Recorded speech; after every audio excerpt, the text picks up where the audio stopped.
You're like a circle that floats around me, keeping me safe and sound. Well, we're at Foster today, playing in the State Carnival. This is my 4th year coming to the State Carnival. It's my favourite event of the year because there's so many women all in the one place with the same love of bowls.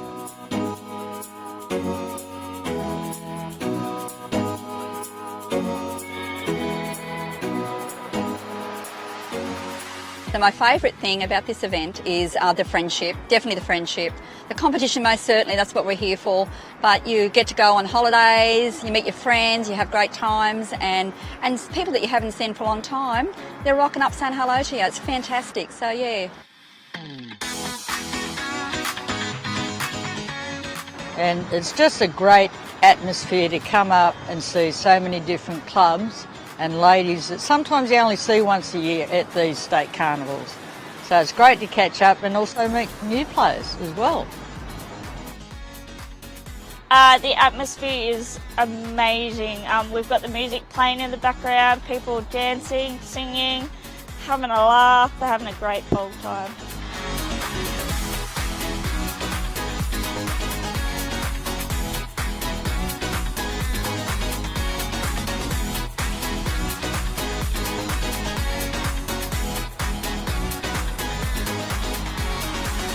Anybody that's thinking of coming to the State Carnival, I suggest you do it. Go for it. It's a wonderful time. You're bonding with people all the time. You're seeing people that you haven't seen for a long time throughout competition, throughout New South Wales, and I say yes, come on girls, come ahead. I'll put a team in. Put a team in. Like, it doesn't have to be all from your same club. Just find friends that you play with, you know, and like playing with, and come up and just have a great time. Yeah. Unfolding the way that I want. Go Bowls.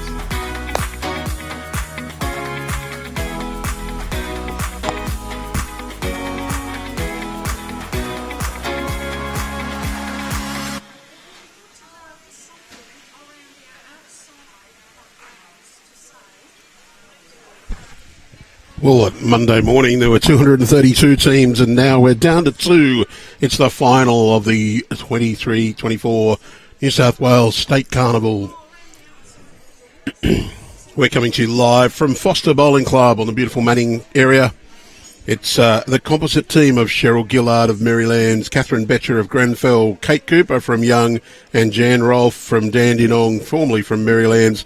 They're up against Soldiers Point, combination of Pamela Stevens, Kerry Pedder, Julie Schumacher, and Rosita Ryan. The end has just commenced for the first end of the final. And it's Soldiers Point with first use of the mat.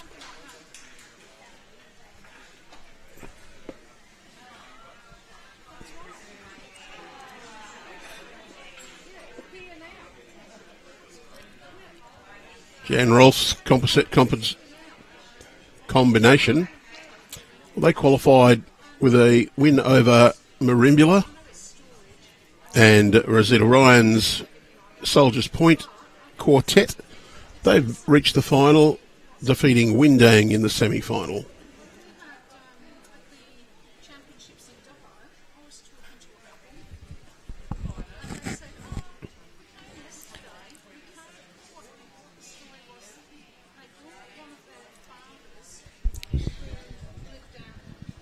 Pamela Stevens on the mat now, looking to add. Her first bowl pretty good.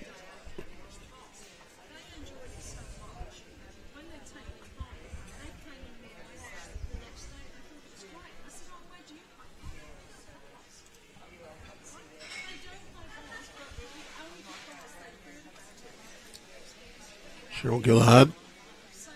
Can't quite see her first bowl. It's in behind Rosita. A little bit wide with her first bowl.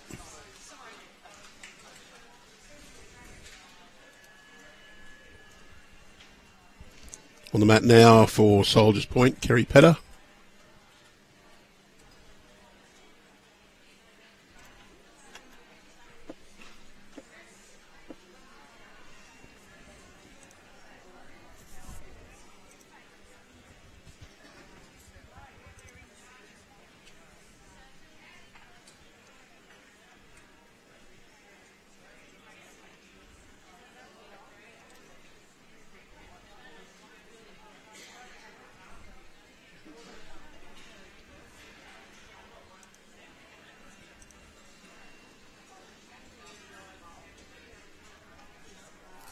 Just a little bit short with that opening bowl. So we do want to thank the Foster Bowling Club for their wonderful support as our main host venue for the Carnival this year. The staff, board, volunteers have all been absolutely spectacular in their support and their keenness to have everyone have an enjoyable time. Big thank you also to our other host clubs, Bulla Dealer, Hallidays Sports, Pacific Palms, Club West Taree, Taree Leagues Bowling Club, Tuncurry Foster Sports, Tuncurry Beach and Old Bar. Look at the outside edge of the grey bowl.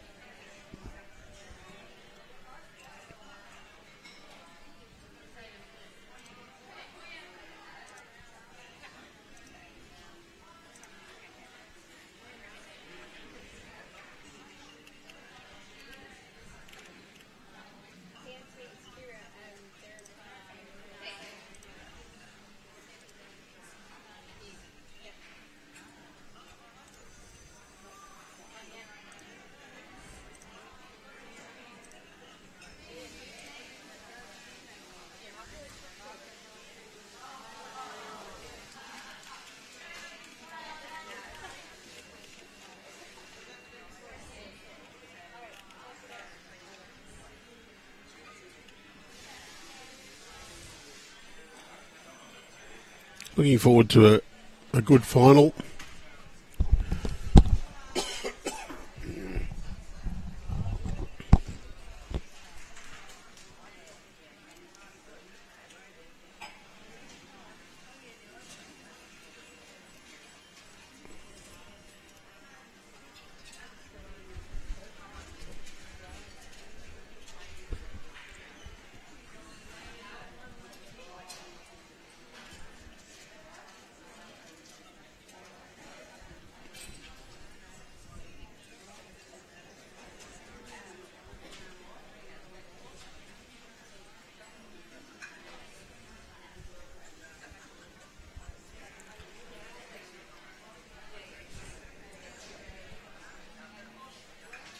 The purple bowl holding shot is Pamela Stevens, just short on the right. Does look a little black on camera. Rosita on the mat holding shot. Has come over a little darker here at Foster.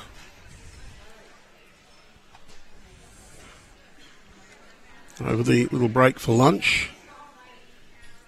The rain expected to hold off till this evening.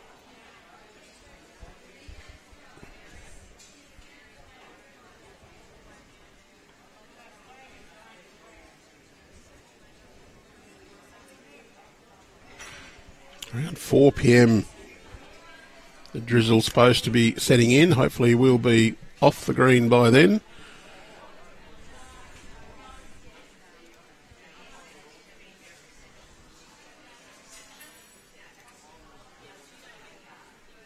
Rosita holding at least one.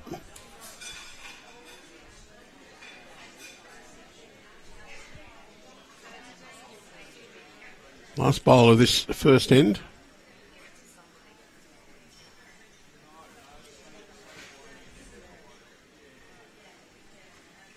Breeze has picked up a little bit.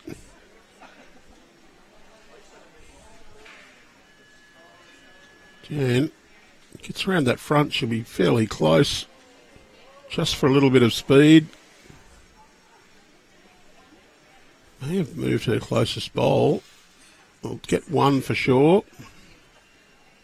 I'll look at the grey for second, and it is.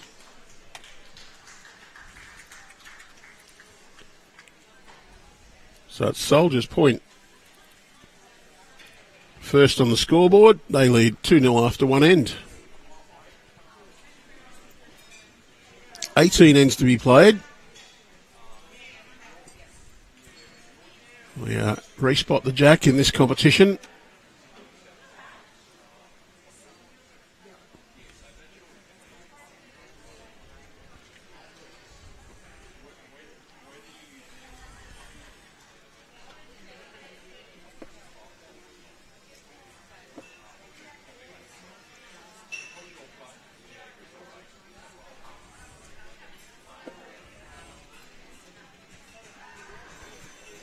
Pamela Stevens. She drew a shot on the last end, opening proceedings. Her bowl counted. Certainly hoping to do that again this end.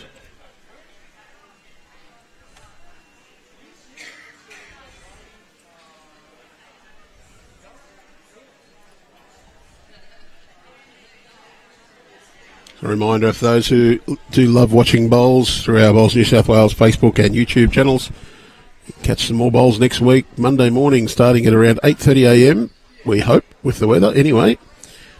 Live from Cabra Vale Diggers with the champion of club champion singles.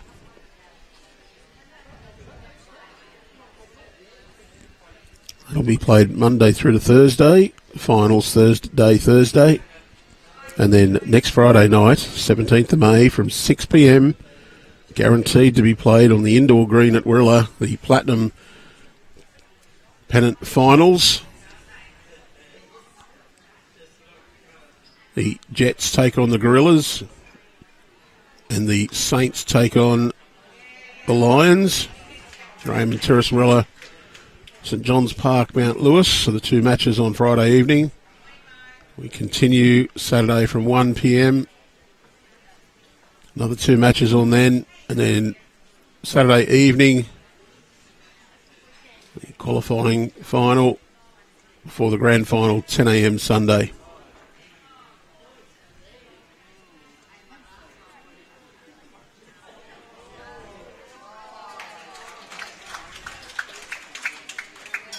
Fantastic effort. Cheryl Gillard.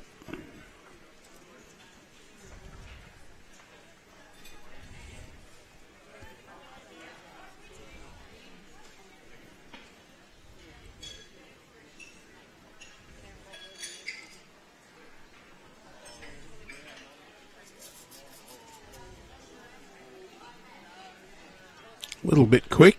Good line. Good home there at the back as well.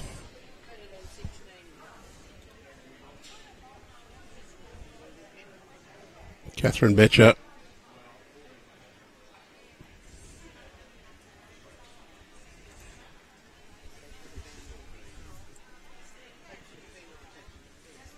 Pretty well pointed. Doesn't really want to make too much contact. Well, it's a good bowl, but it's made contact and opened the head up for Soldier's Point. To be pleased that she got it close, but disappointed to have got that result.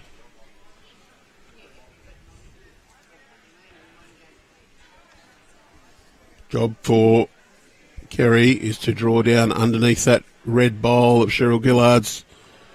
She runs it out, she'll be close to shot, and that has got the shot.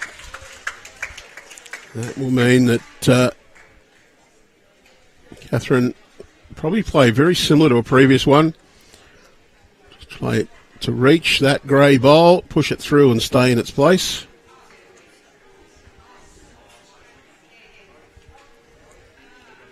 Fairly well down to achieve that as well. Just going to turn a little bit at the last minute.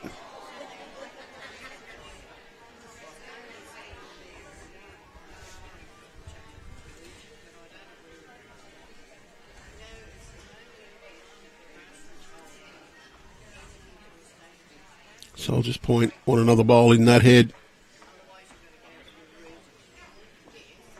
She's very close to repeating the dose.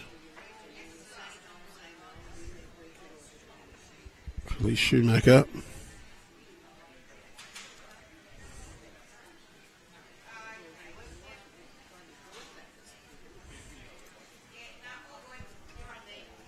Kate Cooper wants to be around those.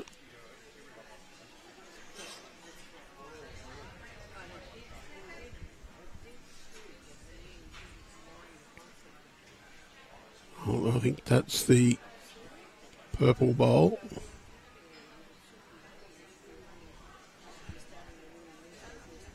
Pamela Stevens.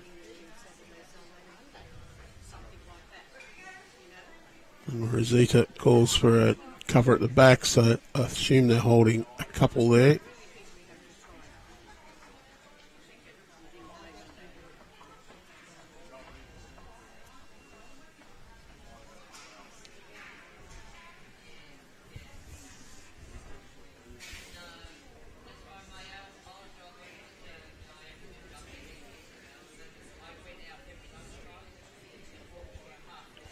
It's a decent home. Was good weight for what she wanted, unless she was trying to draw. But has come back to a reasonable home, covering for the back.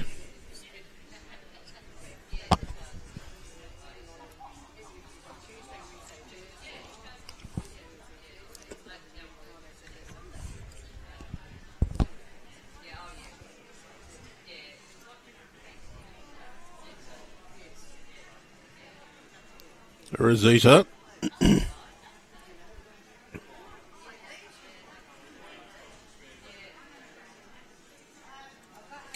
We saw Julie and Rosita play last week in the Champion of Club Champions.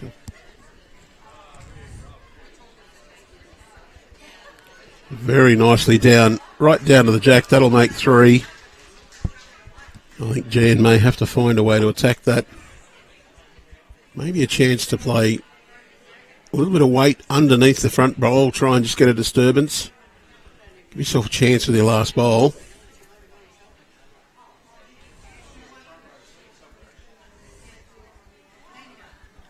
Needs this to swing right back down.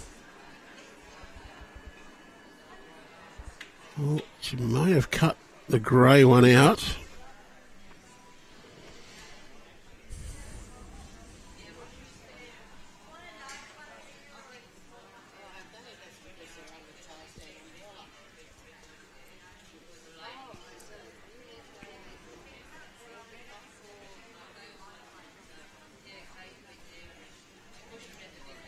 Just looking for a little cover here.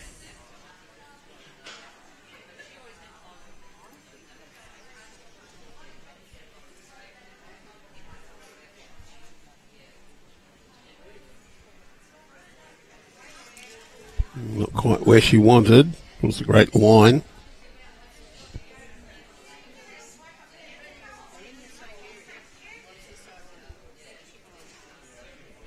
So while Jan Rolph may be a Dandenong player now, she was a long-term player at Marylands and has in fact, along with Cheryl Gillard, represented New South Wales in the state senior side in the past.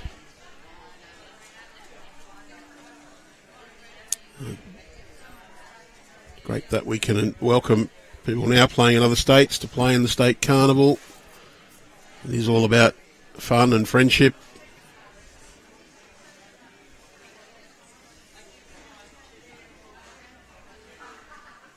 Jan having a look. More discussion. What do we do? Let's take our chances, but don't want to risk giving anything away.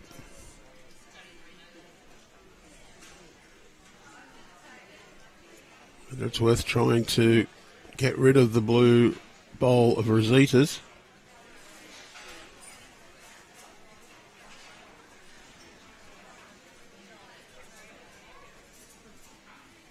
If you're playing and needed a big count on the last end, you'd certainly play it. But this is the second end only. It's only 2 behind. Holding at least 1, maybe more. She's going to assess what they are. If they're holding 2 or 3, I think she'll elect definitely not to play this. The black and white speckled bowls off to the back left are hers. I'm just under the Foster logo. They elect not to play it. We'll take whatever they've got.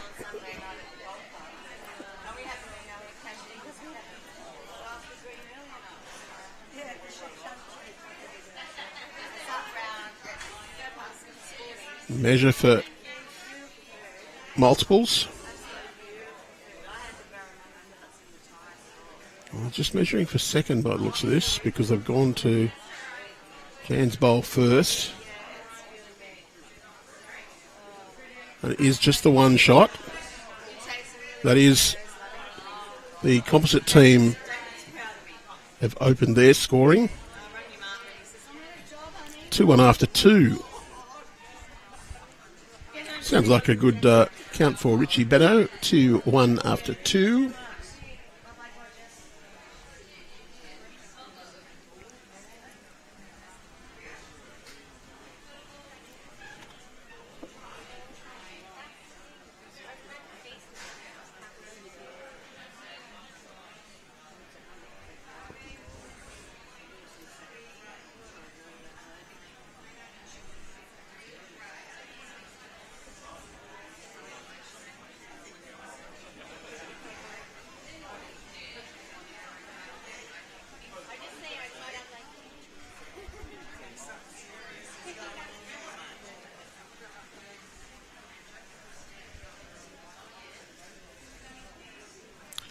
I think I may have put the score against the wrong team. Yes, I did.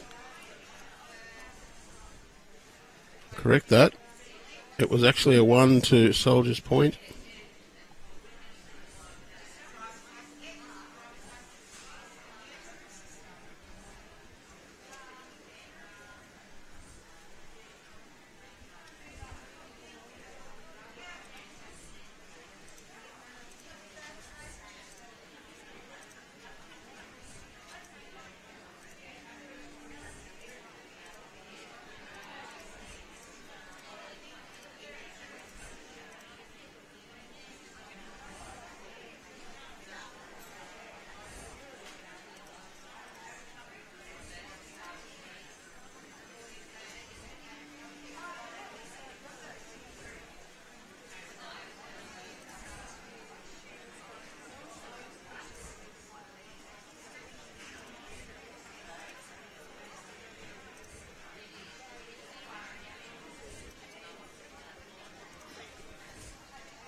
That's another decent start for both teams.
Catherine on the mat now, backhand draw. She's got Cheryl's bowl on the way in on that hand. Oh, Jean's wheeling it outwards. Just going to cut across a little. It's not too bad.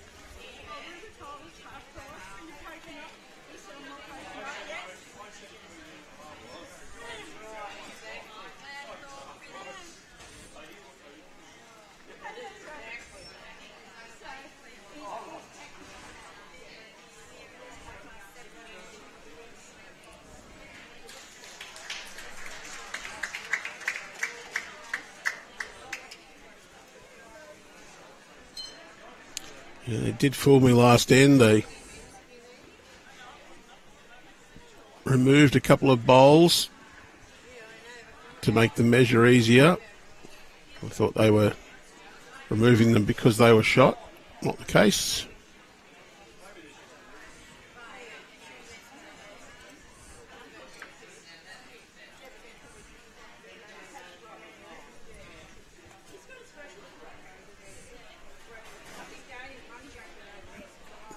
Schumacher on the way down. Well played.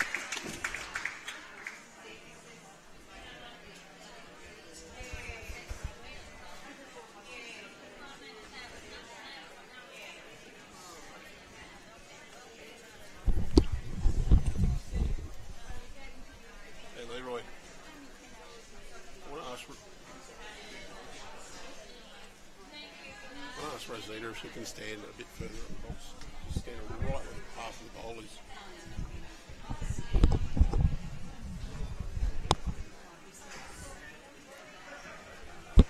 Just going to discreetly get a message out to Rosita if she could stand just a little bit further across where she is now would be good. Not too badly down from Julie, just going to pass underneath the line.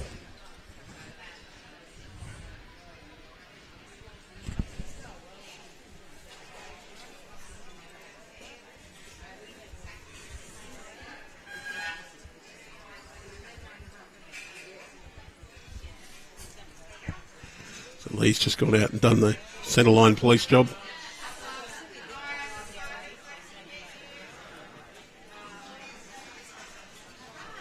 Three 0 after 2 ends. 18 ends to be played.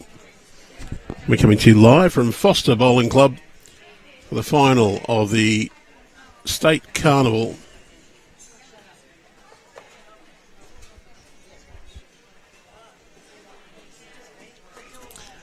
Interesting enough, the person who asked was Rosita's husband, but said, be careful, she punches really hard. He says he's only got a few teeth left. Sure, spoken in jest.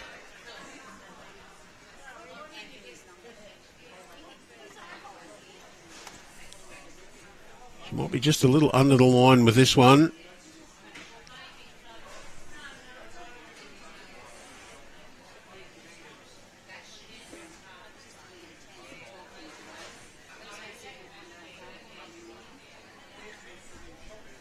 Some of these bowls look quite similar. I do think the shot just slightly back left is Julie Schumacher's. It's the Mystic, the black and green colour.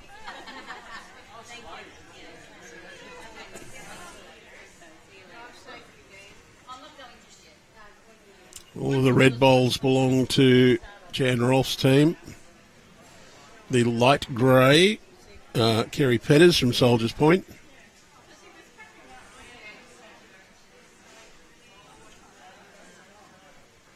Chance just turned a bit more than she thought it would.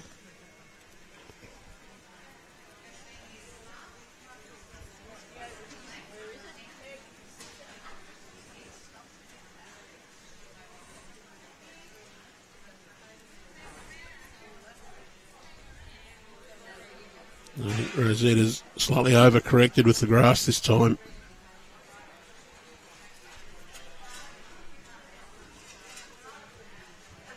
And Jan, I think she's one down.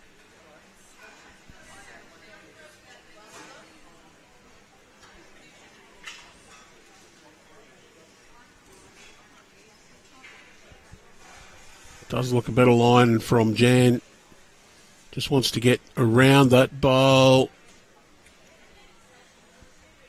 Turned it up. Don't know if that's changed the head though. They do agree on the one shot to start with. Here's one more to Soldiers Point.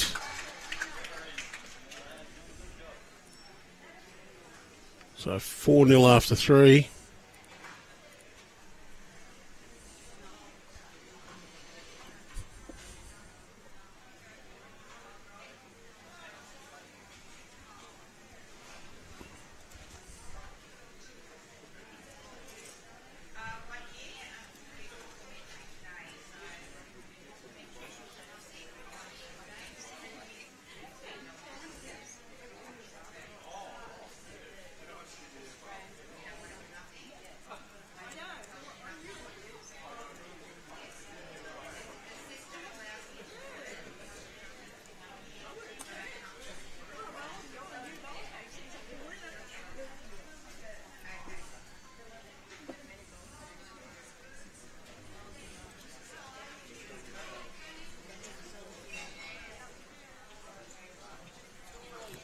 It's a decent opening again. Pamela Stevens. Cheryl Gillard set up a very good base for them in the semi-final this morning.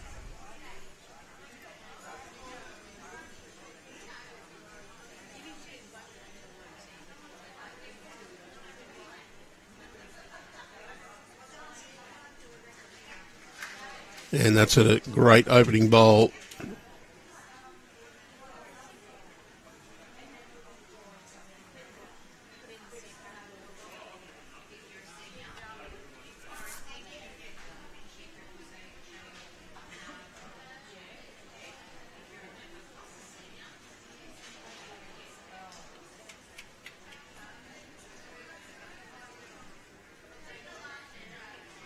Yeah, it's going to get a change. We're not going to get it to change. Says, no, it's a metre out. You can draw around it.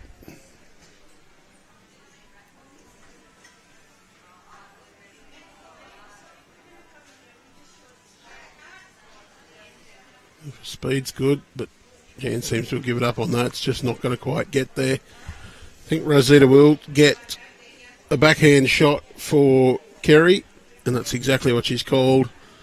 Can play down to the Cheryl Gillard bowl, or little trail's okay, so just got to get up and in the area. Nothing too precise required. Certainly want to reach, which is not happening at the moment. And with that traffic there, Jan now calls Catherine Betcher on the backhand. Play their shot before they do. Get down to the shot bowl. Just get past is good.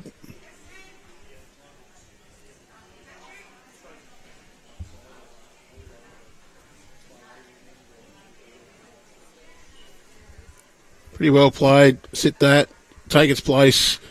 Got a better shot and good position out of that. Great bowl. Soldier's point. We'll still stick with that backhand side. Not as much value there now. Can sit the bowl to make a couple. Also, it's really the only clear draw down to the jack with the traffic on the left-hand side of the centre line as we look at it. I think that's the same idea now. Slightly more gently. A little tuck of that jack back improves their position.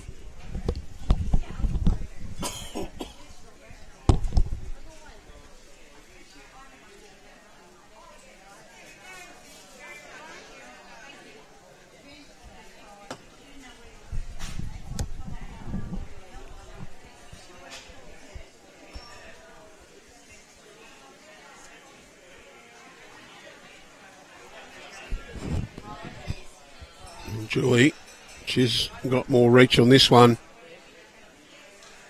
Got the little touch and fallen in for shot.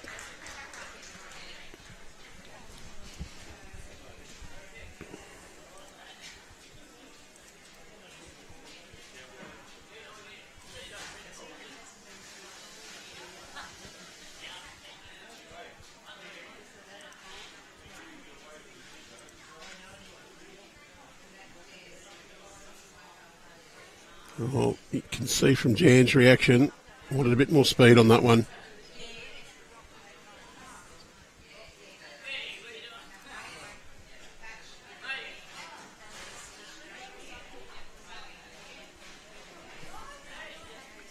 Backhand draw down to the jack for Julie. Really, just finish on the dark grey bowl, black and white speckled, whichever we want to call it. Just to the back, behind on the right as we look at it.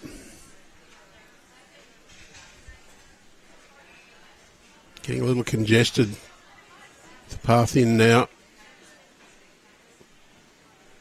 No real value on the forehand side for Team Rolph. So play backhand, try and get another one into that head. Needs to be up. Don't think Jan would mind if that... Oh, it's just got contact on her own bowl. Otherwise, it may well have been in a great home. Would have liked to have got more contact on that bowl and completely moved it. Or missed it altogether. A little glancing blow. Didn't really move it out of the way and put the bowl off course.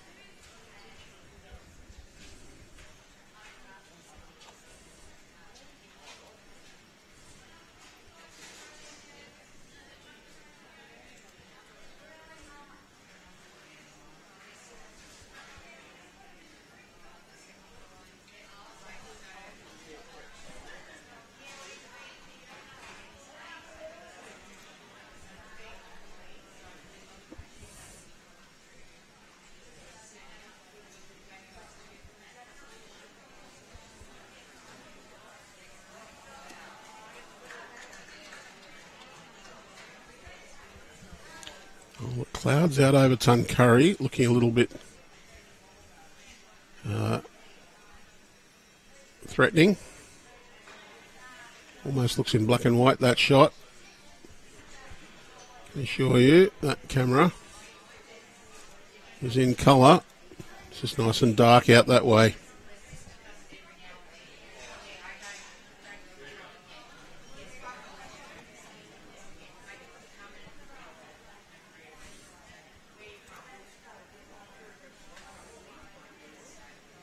Jan, high line on this one.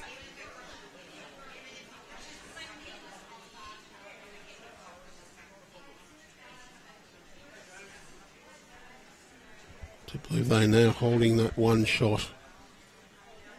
The conversion, Rosie, though, she's having a crack at this. Wants that grey bowl clean. She's got it. Trails it back for a single. Stays right on the jack as well.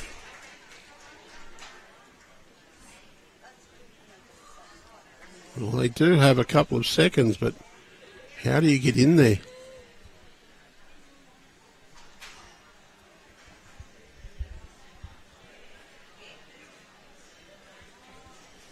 Can make contact on that shot bowl. Got a 50-50 chance that that will come back to you. Probably the only way to get at it with enough force is to go quick at the maroon bowl out to the left. It would actually be the red martini of Kate Cooper. She's playing forehand.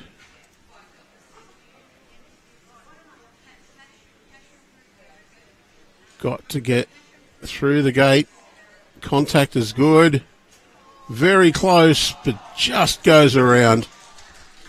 So it will be one more shot to Soldier's Point. And they're just strangling into the good position into this match. Now leading 5-0 after 4.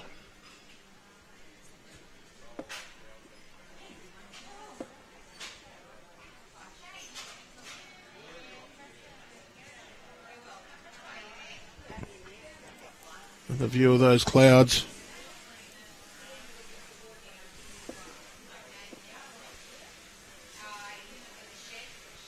Not expected to get any rain until around 4 p.m. Well, greenkeepers also, so they thought it wouldn't be here till around 5. We should be no problems in getting our match through. Hopefully we can get our equipment all packed up before any dampness settles into the atmosphere. Does look rather threatening out that way though. A little bit of blue sky out to the right as we look out from the club over the greens. Conditions pleasant enough outside. Some people think it's a little bit on the coolish side, but a couple of our players not wearing jackets.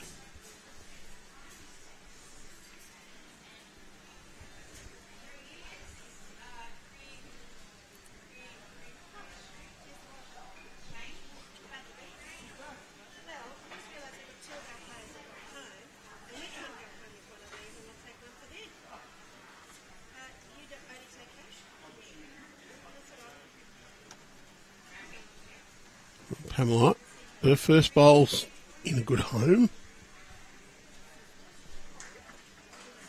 And the second bowl is in a wonderful position, just short of the jack for shot.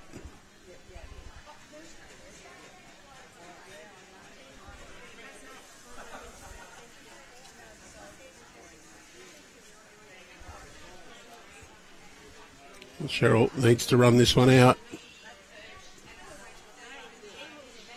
A little under the line, the weight's not too bad at all.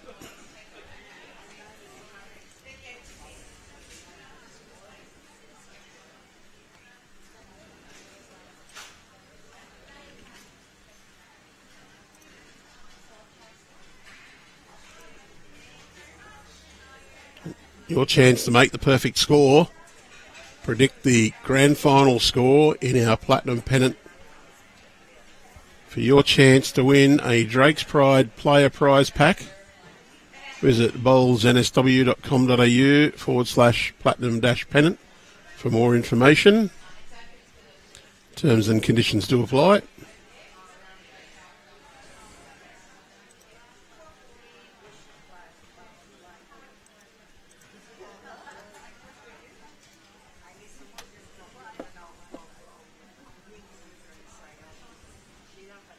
Catherine Betcher. She'll finish in a reasonable spot, just in behind.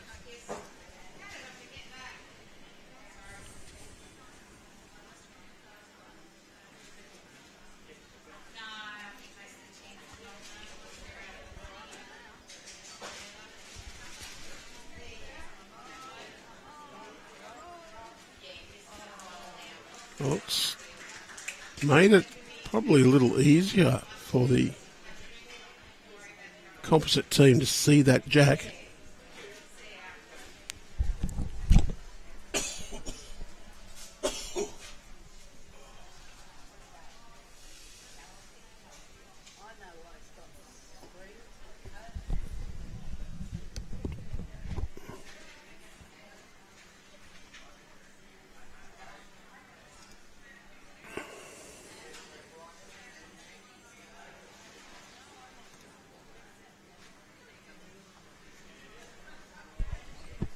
Schumacher, this looks to be on a good line. Rosita's cheering it in. Just going to be past a little. It's a draw shot for Kate Cooper.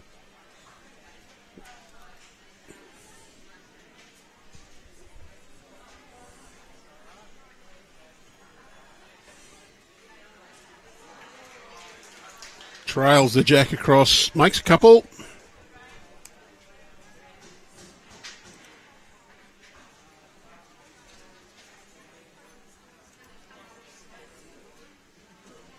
Is that the change of fortune for the Composite team?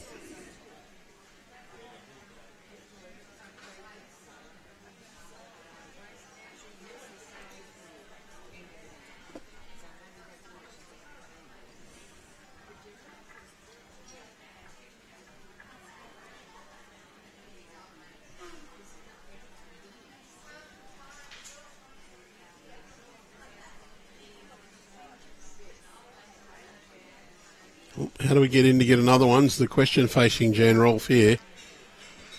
Do you think might still pay them to play the backhand just under that front bowl onto your own? Can't afford to play just that little bit narrow. Got a couple of chances there still. Good draw weight. One or two rolls out of your own. You did finish back jack high. Maybe 20 centimetres narrow.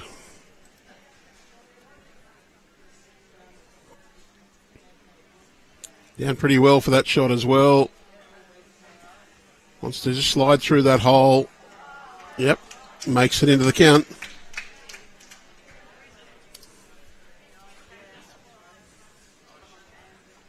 We watch Kate Cooper's conversion.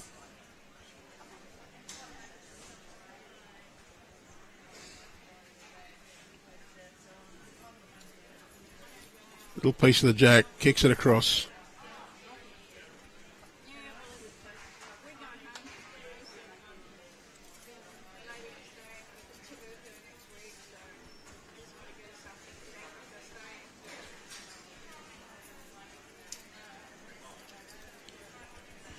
Rosita, similar idea.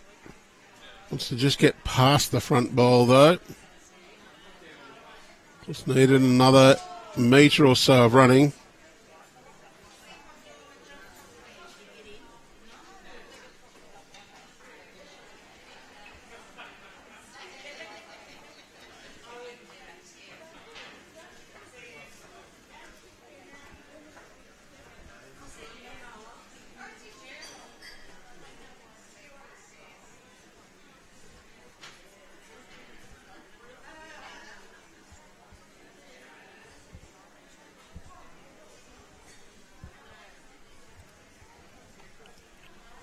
So Jan just wants to get around Rosita's last bowl. round her own red one or through it. That's going to be no assistance to Rosita at all.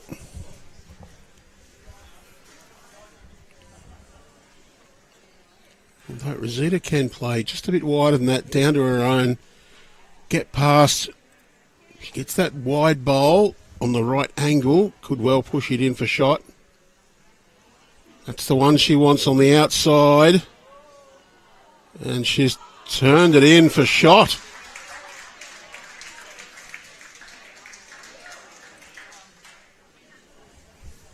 I just wonder if Jan might be tempted to play forehand narrow with weight towards her own bowl. The red one sitting against the bowl that Rosita just pushed in. If she can get the little plant onto that, push it through a metre or so, she could well lay as many as 5, maybe 4 with her own.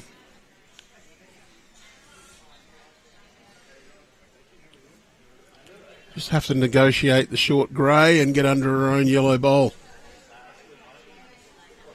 I think she may opt to backhand draw.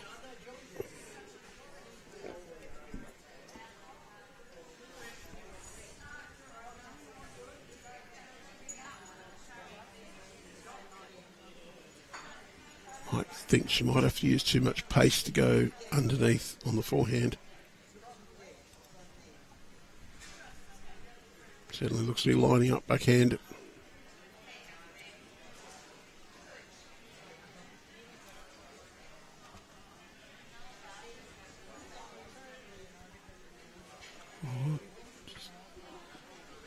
Watching it, riding it. Just going to run into the shot bowl and stay. So it looks like it'll be one more to Soldier's Point. It is.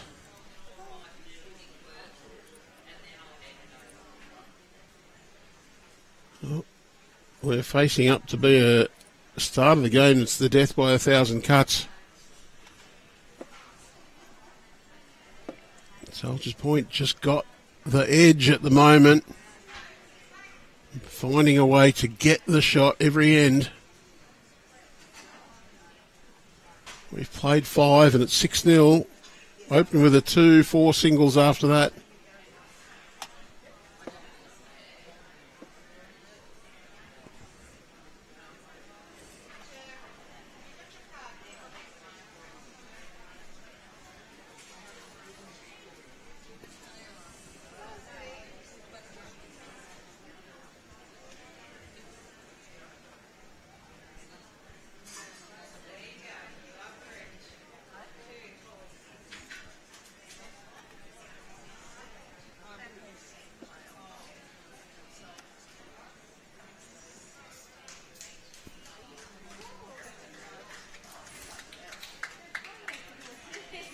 That's the look out from the club.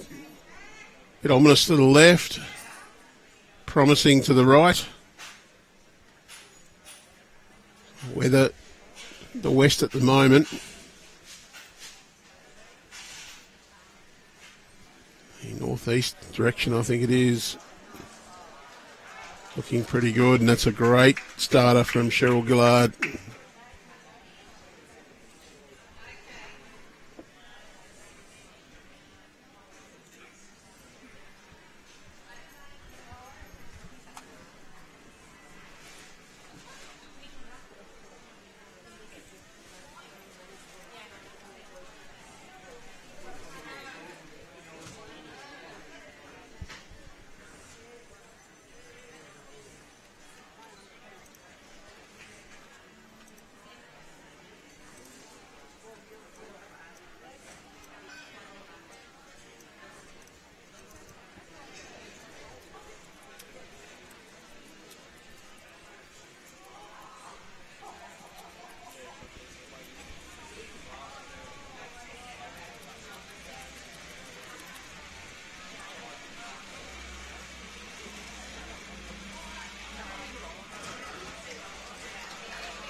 Well, it's a good starter from Cheryl Gillard again.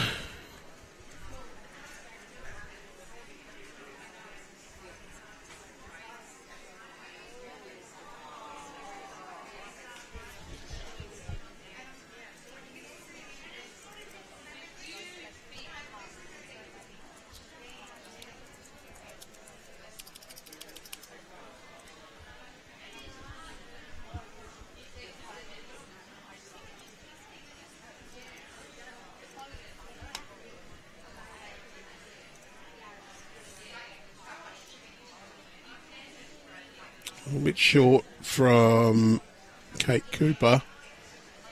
Rosita trying to get him into close. Couple down.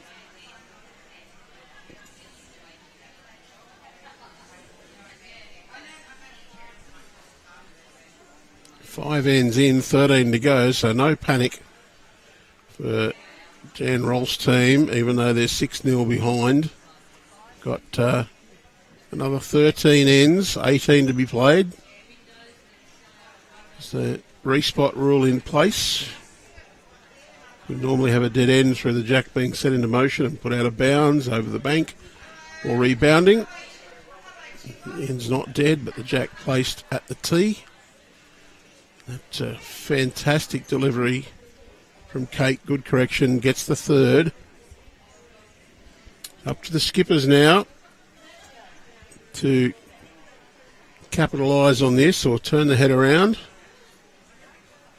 3 shots now. I'm sure that Jan would be hoping to add another couple to this. Rosita to continue her 5 unblemished ends.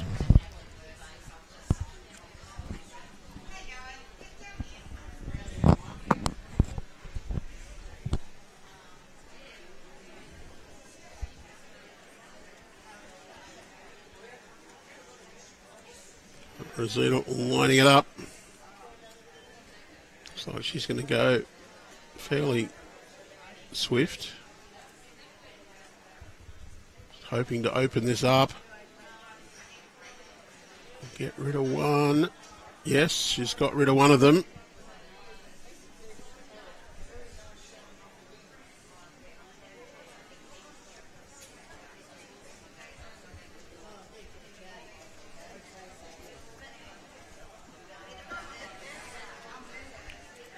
Jan looking to draw another, I'd say. Forehand.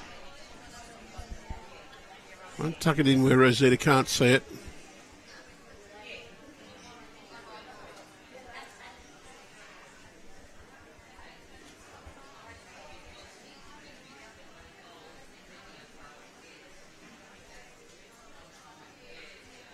It's very close. It's a good home. May count. Not sure.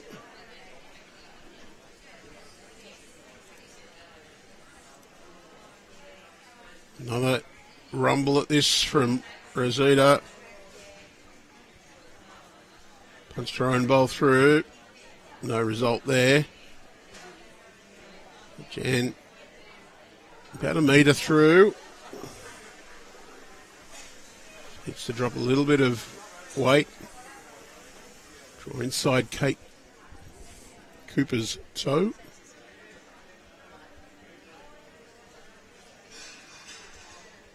I think that's the right combination.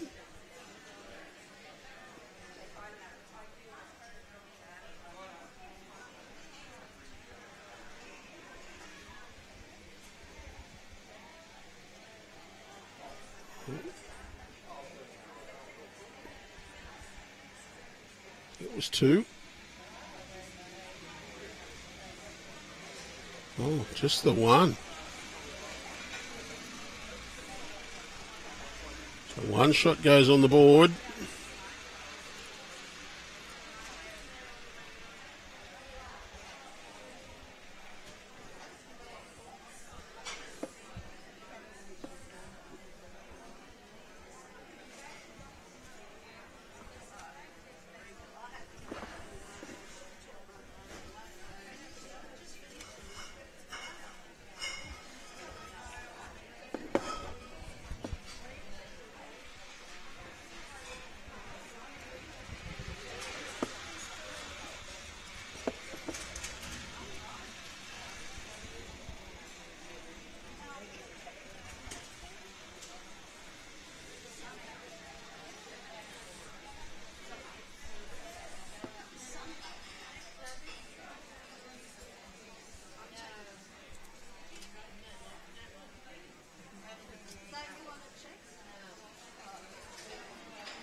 Well, as threatening as those clouds did look, we have bright sunshine on the club here at Foster at the moment.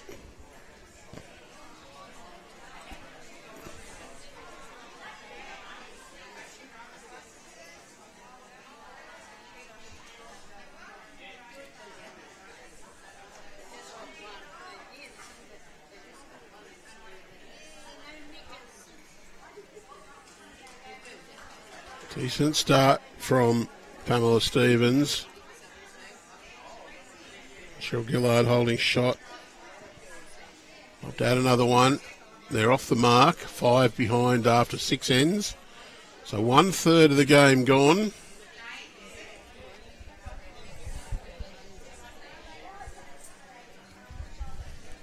That's good leading from Cheryl Gillard. Just rubs almost in behind her own. Oh, and they've just added the 2. I said I thought it was 2. They've added the second one onto the scoreboard. Was just 1 put there initially.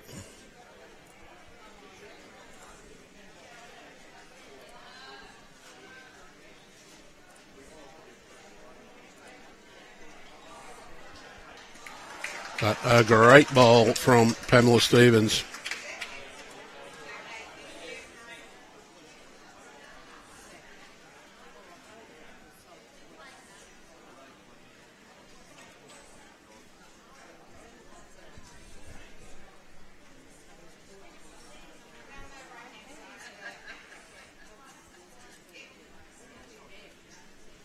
Catherine Betcher. Can she get down to that last bowl? Very close. Just underneath. That's probably still 1 to Soldiers Point.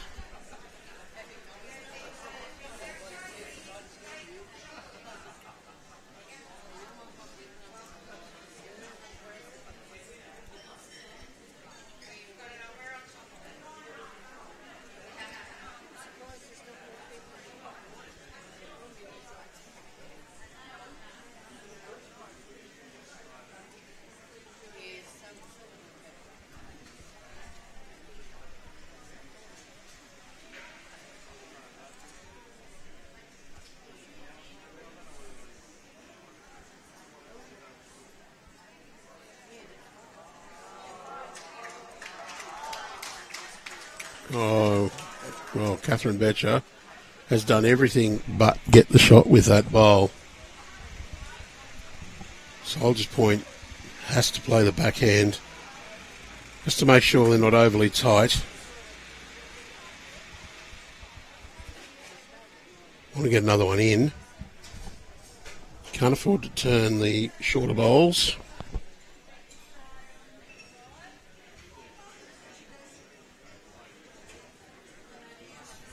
And there's a chance for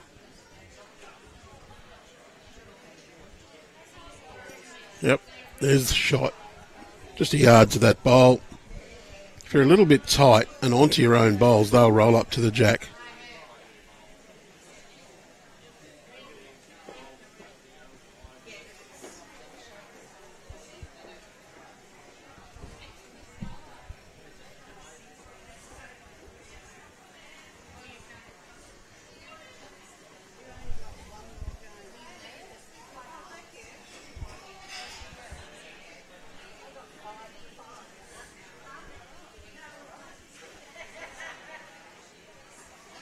Still looking for that backhand draw down to the vacant space. Would like to count. Really want to cover.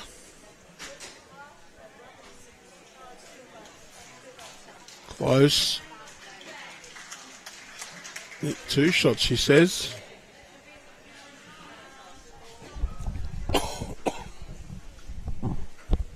Shots available on either hand.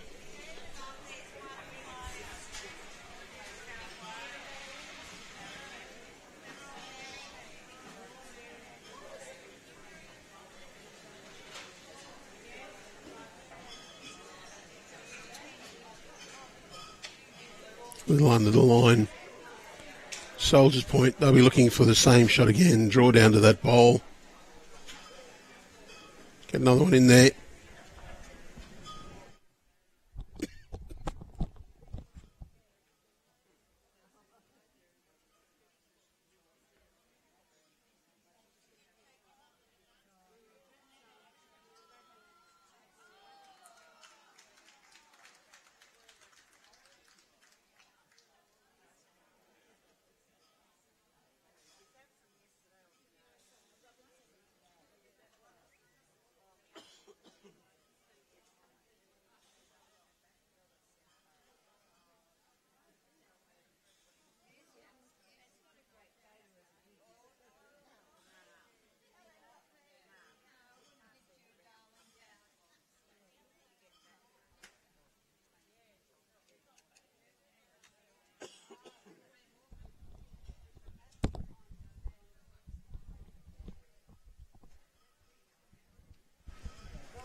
Great bowl from Julie Schumacher there. Made a conversion. Just put Jan Rolph under a little more pressure. Just wants the players to move off the peg line. That's the little dilemma they have. They're standing off the centre line for our stream so you can view. Jan likes to see the boundary pegs to get a line.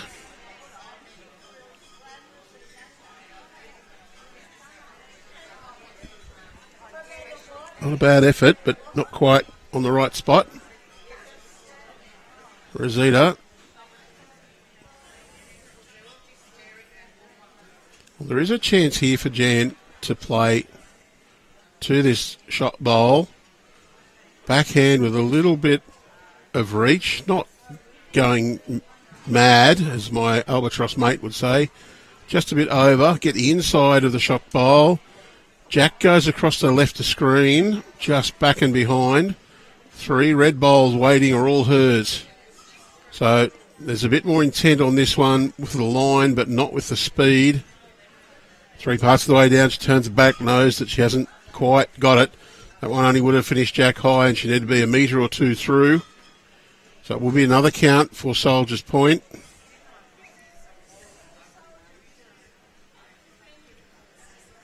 They've got a lot of ones, but this is a multiple. It's 3. Just pushes their lead out that bit more now. 9-2. 11 ends remaining. We've completed 7.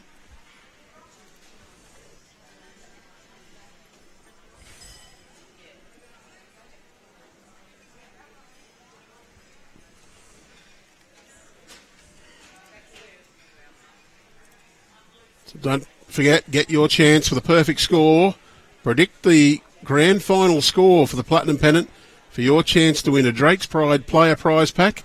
Visit bowlsnsw.com.au/platinum-pennant for all the details. Terms and conditions do apply.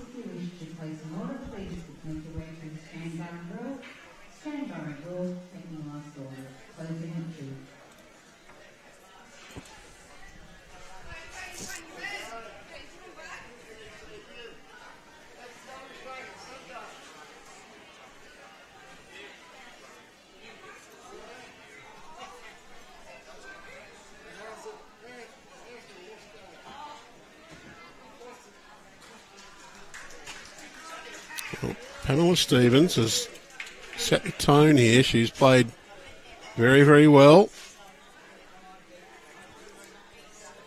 Gillard's almost matching her.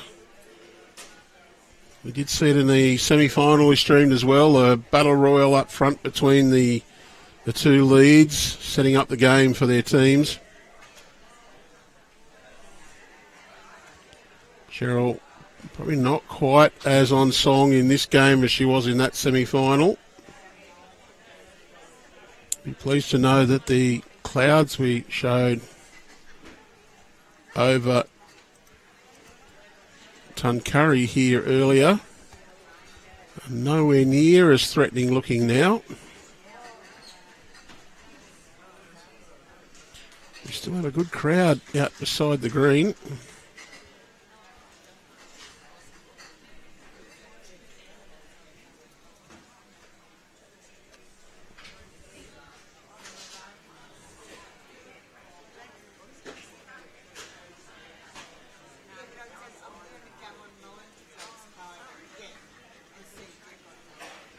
Well, Cheryl's weight was okay, just went a little bit wider.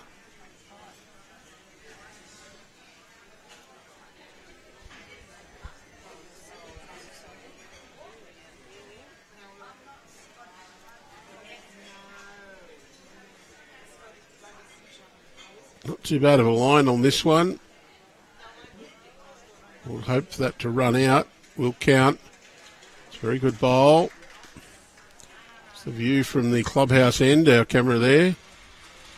So the cloud's not quite as threatening in the background. Catherine Betcher on the mat.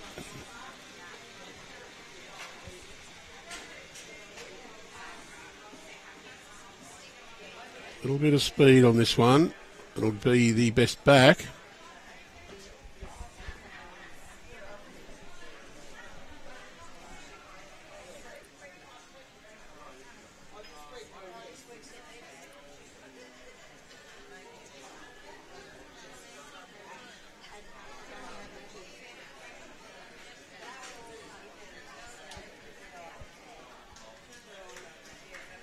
That's another good effort from Kerry Pedder.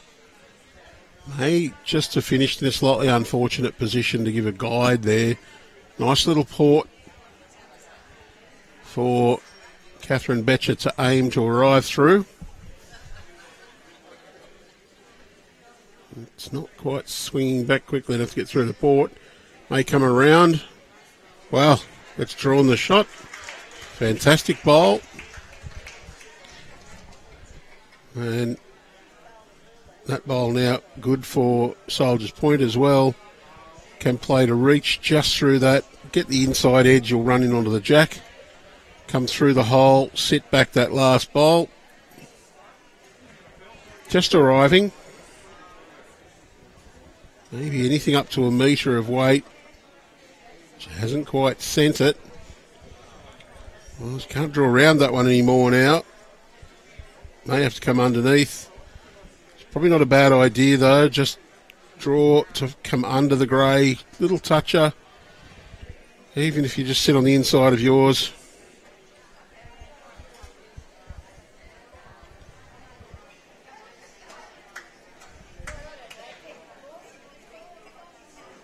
Kate Cooper.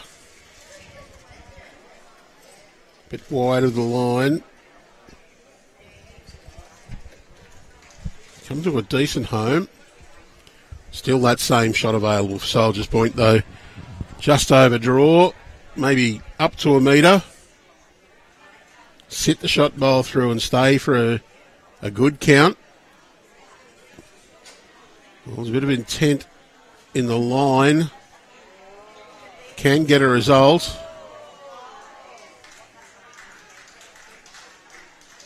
Oh, she may have got shot out of that as well, and a much better head situation, so a little bit of luck. Don't think that was how she intended to play it.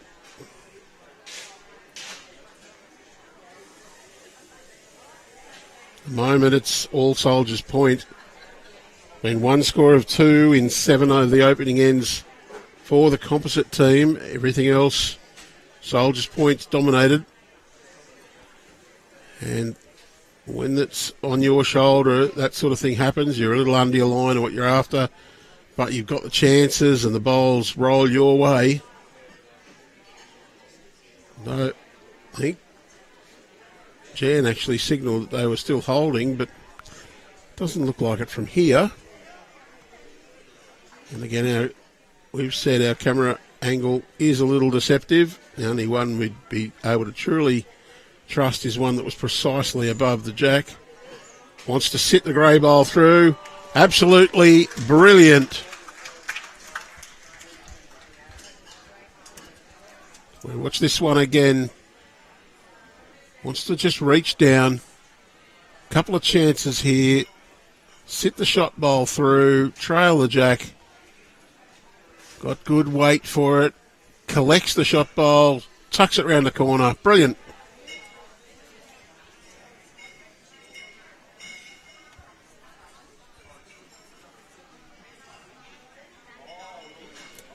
I think it's a couple now for the Composite team, and they've changed the head around. A little bit more even on the results.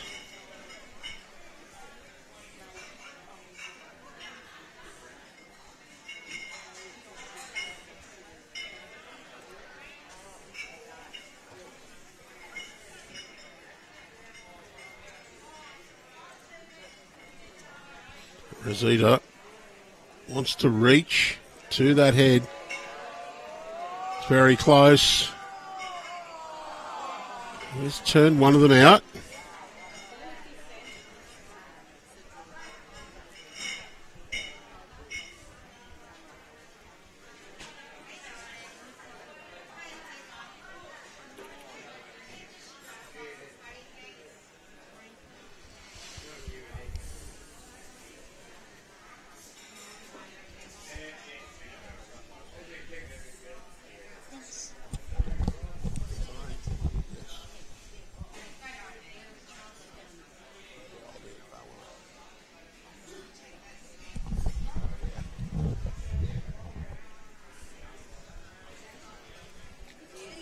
So we just said goodbye to one of the volunteers from here.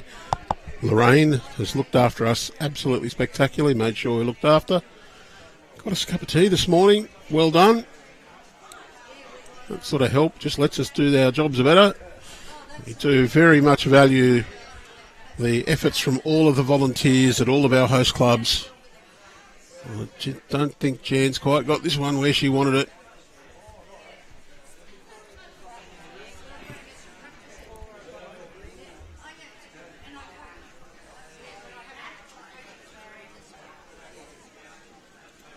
So Rosie, she'll have another attempt at getting this one.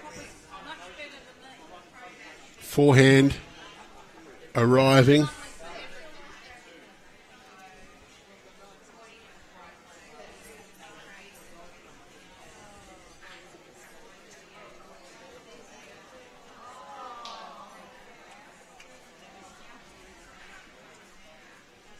And holding one.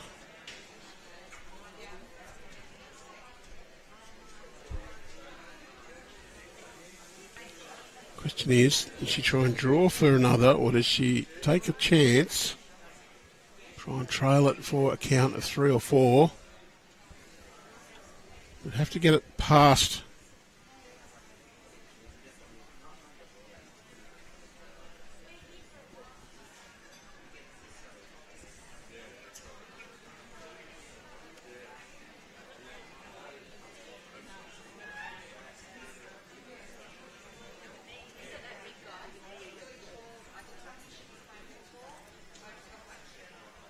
Well, the difficulty is just tuck it round the corner and you'll be down. You'd need to get it back for 3. I think it's just a straight out draw. Don't really want to try and give anything away. Only 7 behind. Still 11 ends including this to play. 10 after this one. Get a 2. It's only 5 the difference with 10 to play. Only half a shot an end.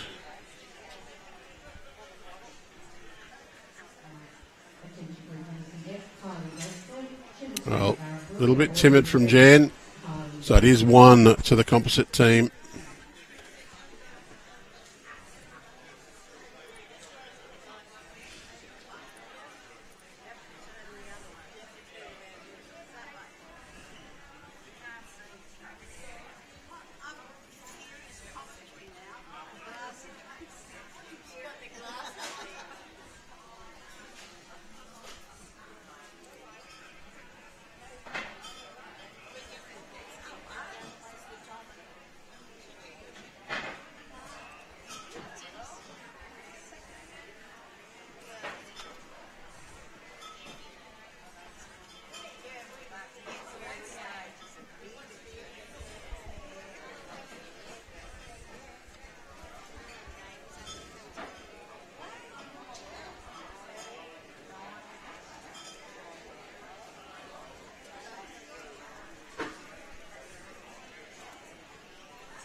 Well, Cheryl's got the better of the opening 2 bowls.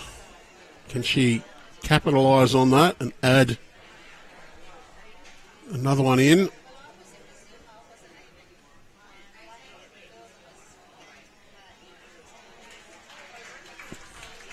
Yes, she can.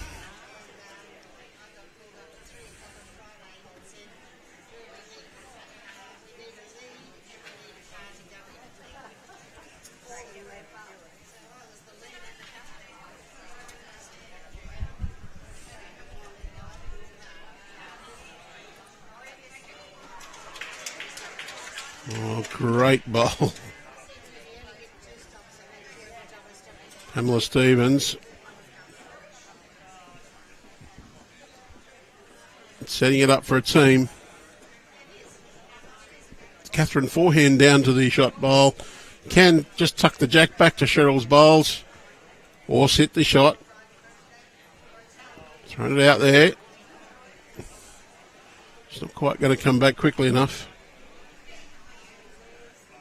Wait for it was not too bad at all. Rosita says draw through our bowl. You can come around and sit on the red Cheryl Gillard bowl behind. The maroon bowl would give you a very good position and possibly a counter. And Kerry Pedder close to where she wants to be. Hasn't quite given this enough gusto. And Catherine gets another shot at just turning this head around in her team's favour. May have just overcorrected the grass and forgotten to send it.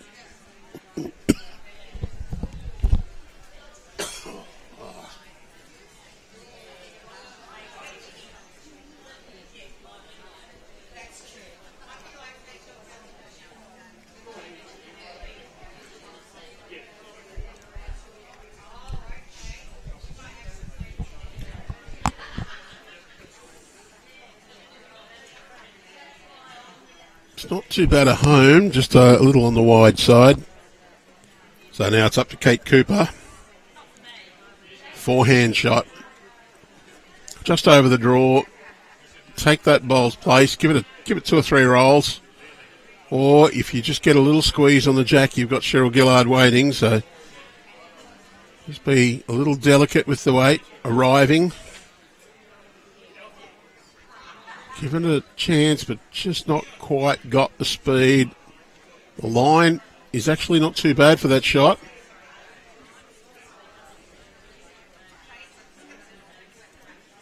Rosita decides to get Julie on the forehand. Beat the opponent to the shot. If you get down to the bowl on the left of screen, you get a second shot.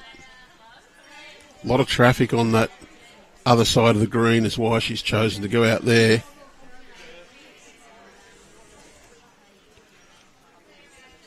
Kate Cooper's second crack at this one. She wants that little red martini right down to that bowl. It's very close. Very close. Better than close. Brilliant shot.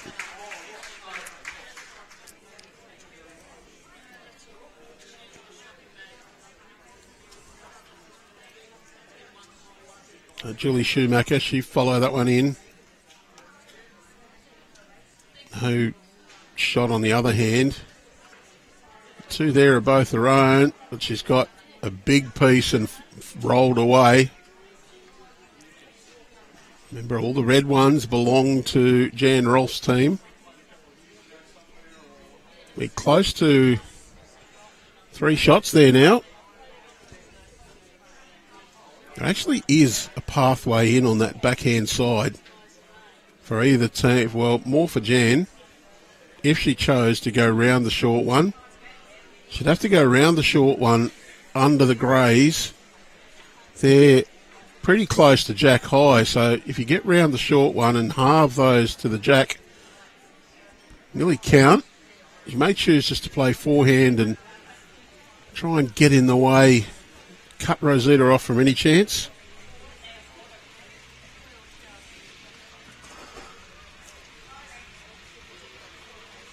Wants this to come back. The breeze is just holding the bowls out there. It has picked up a little. It's from right to left on screen.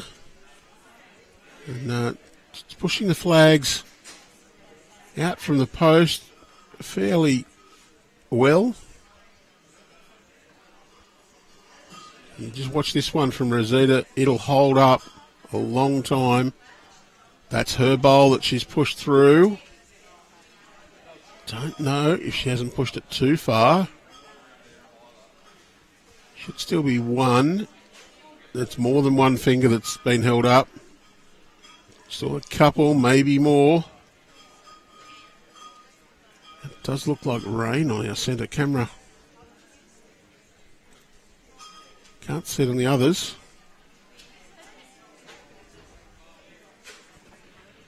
Jan looks pretty well down here. Just needs to get past the blue one. The one's in.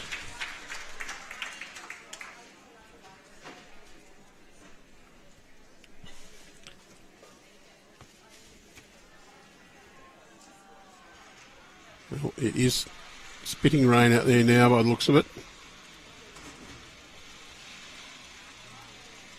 So, greenkeepers and the weather forecasters have let us down. Rosita misses, so there is a count here for the Composite team. They've taken 3 of them out, and they'll have a look at the 4th. Big turnaround in the state of this game.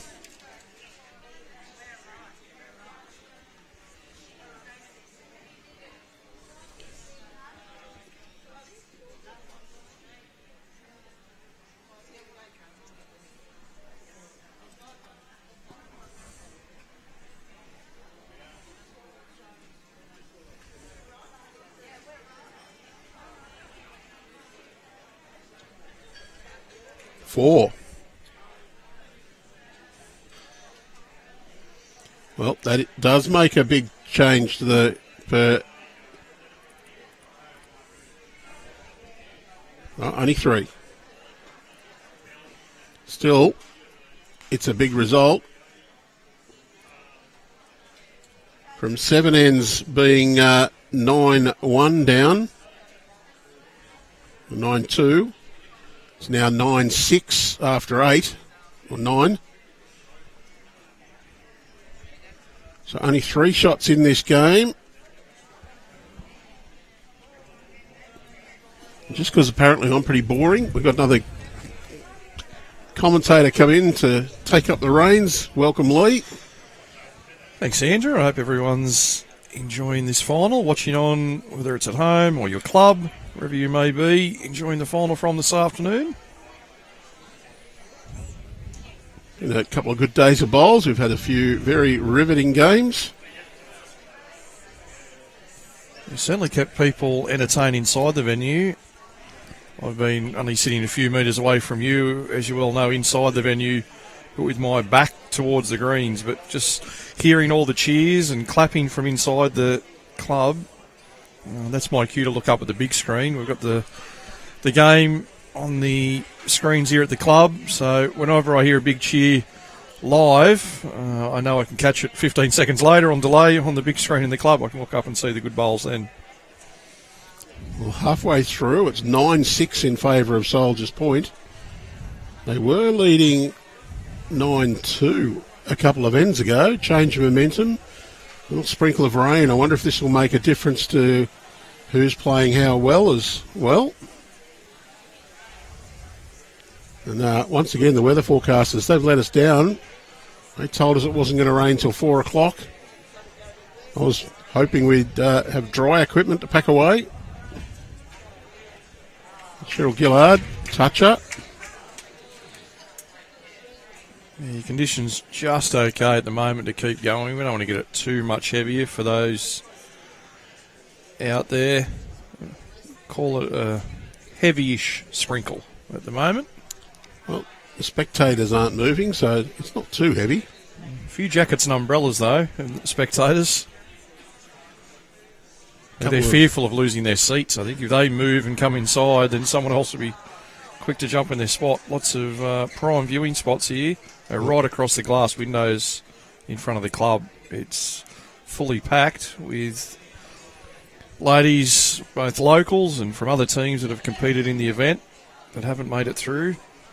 They've got their favourite teams. They may have played against one of these two teams along the way, so cheering on either one of those. And just going to slide past.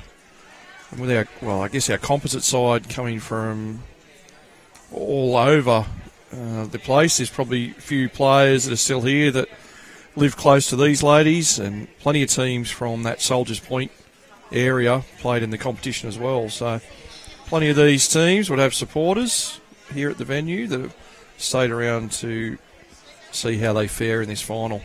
Well, just a reminder, our composite team, Cheryl Gillard plays from Marylands, Catherine Betcher is from Grenfell, Kate Cooper is from Young, and Jan Rolph, well, she's got the Dandenong shirt on now, but former Marylands player and did have a stint at St John's Park as well. So a little bit of base for coverage right across the metro and southwestern, eastern or western part of the state. Soldiers Point, a little more limited. They're more the Port Stephens area. Pamela Stevens, Kerry Pedder, Julie Schumacher and Rosita Ryan. But they'd have all of Newcastle behind them too, that area. Do I risk getting in trouble quoting Willie Mason, the red-necked Novocastrians?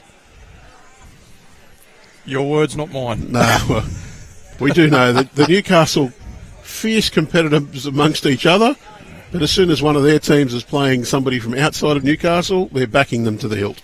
Yeah, absolutely huge numbers in bowls, both the men and the ladies in that part of the state. Not surprising, many have stayed on, as we said, to cheer on the Soldiers Point team here this afternoon. I'm not much use for whose bowls are which at the moment, Andrew, so I'll let you describe who's shot and what's happening here while I get my head around who has what bowls. Well, it's a pretty close for shot between the Pamela Stevens bowl, which is to the back right.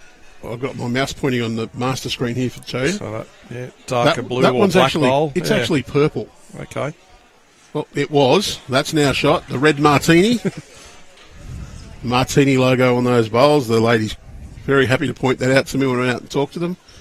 And the darker grey, the black with white specks out short, just short of Jack High to the left. That one is Catherine Betcher's bowl.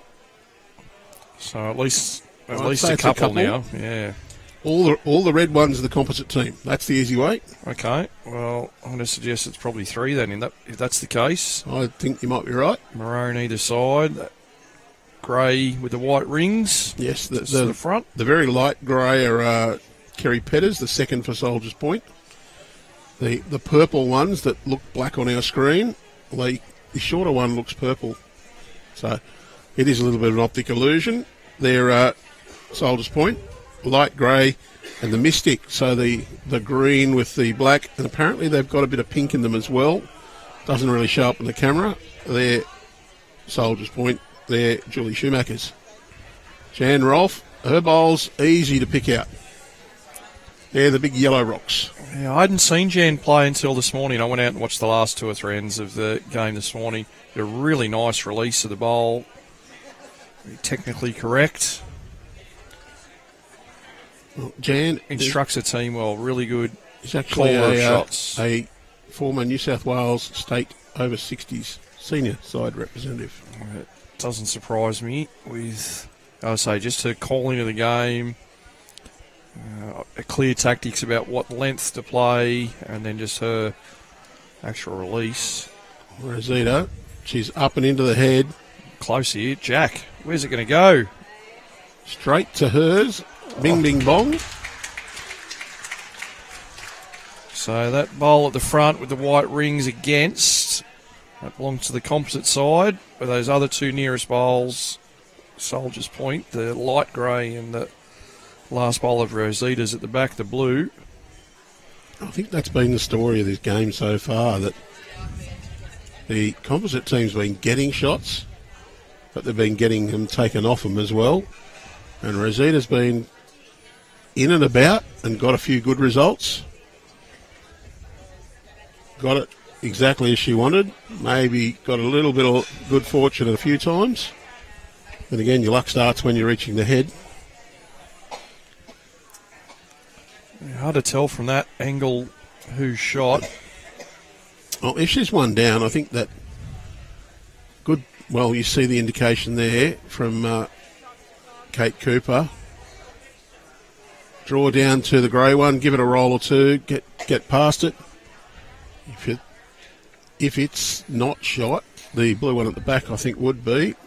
She's got to play that hand anyway, doesn't she? Whether she's one up or one down, she can't afford to play across the centre line there with that light grey bowl against her. So draw up underneath the yellow one through that gap. Her own bowl coming in. Try and promote it or just beat it on the draw herself. If it's not shot, half a roll should see it be in. A little bit tight. Yeah, underneath the desired line. She did play very well in our last streamed game. Don't think she's quite played as well since the lunch break. Well, I guess for Rosita it's much the same. With that yellow bowl going across towards centre line, there's not much on offer for her on the forehand, the left-hand side of screen. So I think she's going to look to try and get up and trail this jack again. Through that little gap you can just see at the front, to the right. Any movement of the jack coming towards the camera is going to be a huge advantage. She can make 2 or 3 shots if she's not already holding. That's the gap you've got to try and find. Rosetta, they're just assessing it at the moment. I'm sure that's going to be the plan. Pick the gap, try and get movement on the jack. Make 2 or 3 shots here at the back.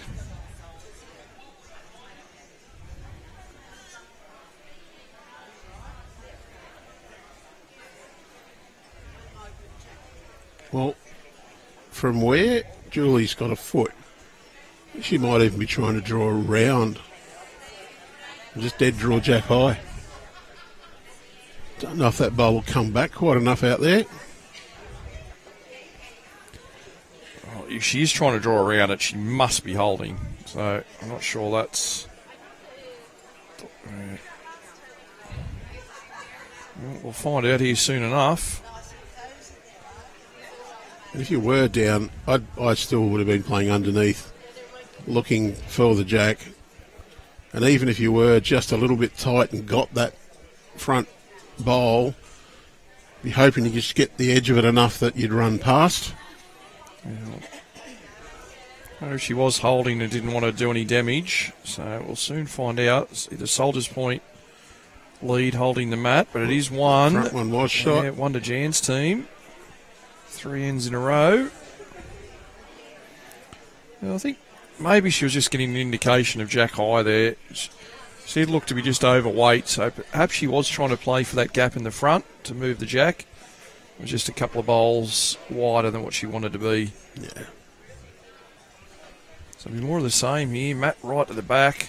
Jack will be up near the front of the line, I'd imagine.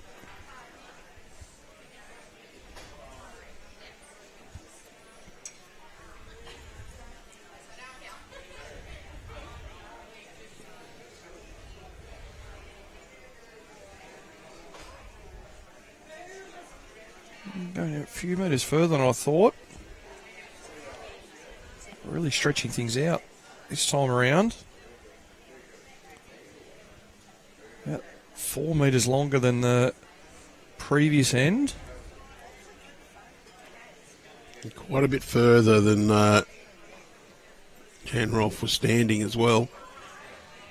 She was more towards the other end of the marked centre line than that end.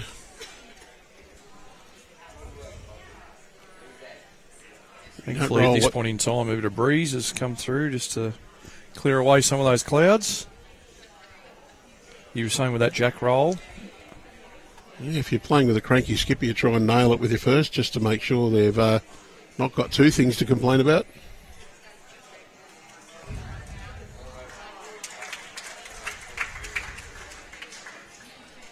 Pamela Stevens moves that jack straight away. We see the same hand, yes we do. Really like seeing that with the leads. Stay the same way. no doubt it's a more visually appealing shot on the back end. But play the side you know, build it up. You don't have to have shot when the lead's finished. We don't score the game then. You're just trying to lay a platform for the people coming behind you. Exactly. Are you a cranky skipper, Lee? Do have my moments. I won't deny that. Like to play a certain way, depending on the game. I think every skip has their moments, don't they? Of getting a bit frustrated with their team, and likewise team members get frustrated with their skips. It's just natural. We all want perfection at times from our teammates. My main frustration is probably game awareness and match awareness. If it's Matt and Jack placement, knowing what's happening. I had a lead at one time for me. We were playing sort of longer ends really well, as we see a good fantastic goal come in. Yeah, we were playing long ends really well and leading the game about 11-1 on our rink in a pennant match. And I just turned to have a quick chat with the opposition skip, and all of a sudden my lead was bringing the Matt right up 5 or 6 metres up to the front of the line. So he got a bit of a holler from the other end and saying, "What are we doing? Why is that all of a sudden the plan?" Put it back, and he rolled the length we had been playing and drew 2 bowls within probably a Matt length of the Jack. On the crossover, I said to him, "Just wondering what happened there. What was the thought process?" I just thought we'd change it up a bit. No, we'll be continuing on with the ends we've been winning on, and at this point in time, I'll do most of the thinking. You just play as well as you have been. That's all you need to do for us to go well.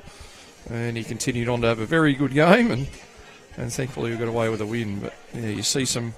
So that's probably my frustration with teammates. So when you double up and make the same mistake twice, they're probably the frustrations if you're down on the head and you fall short twice and things like that. I've managed to go through this season only getting cranky with one player on my team, and that's me.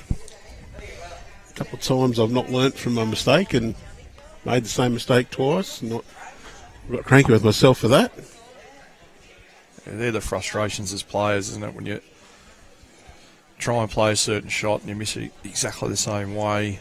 Have been trying to work out how to get, at times, on my players to actually reach the head. A couple of times I've said, be a couple of feet to that one, and they've fallen 6 feet short.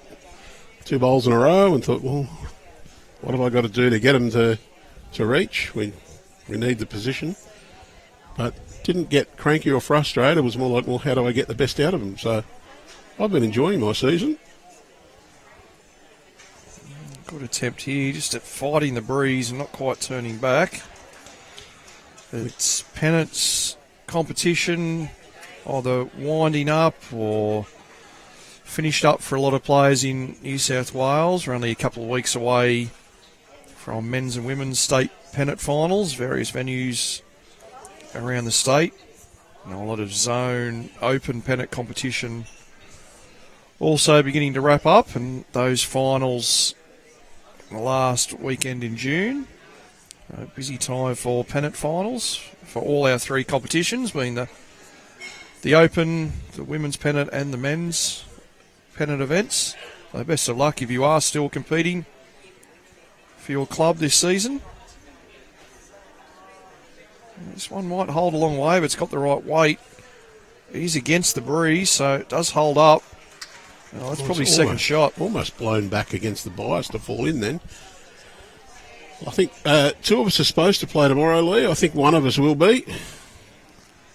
Yeah, my match certainly going ahead tomorrow. Thankfully enough in our area, we've got an indoor facility, so rain, hail or shine tomorrow, we are scheduled and drawn to play on the outside greens at Warilla.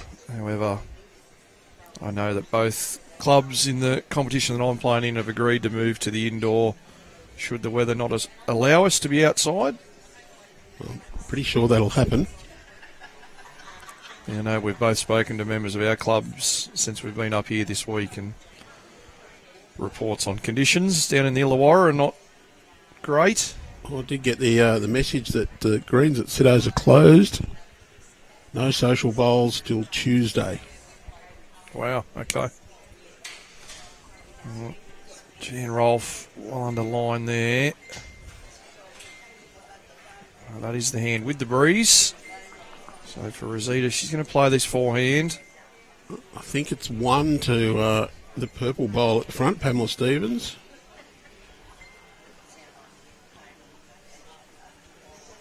And that bowl of Jan's would have really taken off with the wind behind her. That breeze has kicked up a little bit more in the last 5 minutes or so. Jan might be trying to get rid of that purple bowl. I think she'd have the next couple. We seem to have a little bit of snowy picture on our centre camera. It looks like it's raining on my monitor anyway. Well, this is a chance, but misses the grey off the wide one. Fall in. Oh, well, close. Well, I think that's going to be very close. Probably enough from the angle I'm looking at. It's just so hard to tell. Well, a very, very nervy one finger. That was sort of went in halfway, the air. just above the horizontal. What time do we play tomorrow? We're supposed to both be on at 1 o'clock. Yeah, I think that's right. Afternoon start, so we'll pack up from here this evening, get on the road nice and early, get back down the coast for our game. So looking forward to that. I said my favourite time of the year, Pennant. Best competition you can play with your friends, big group. Can't just rely on 1 or 2 people to get a result. Need quite a few of your team members to be at their best. So have an opportunity, especially to win, whether it's a district or a zone title. Might be able to get away with the odd game with only a couple of people playing well, but to win the overall flag for the competition needs contribution from a lot of the team. So we think possibly one that Rosita's holding. There's a nervy one that was put up.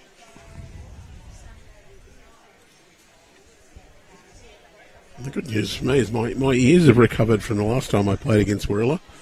So I'm up for it again tomorrow. It wasn't so much Gillard that did the damage as Jimmy.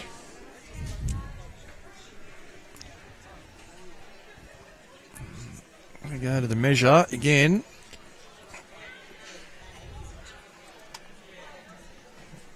Umpire there on standby, ready to go. Sandra Gillard.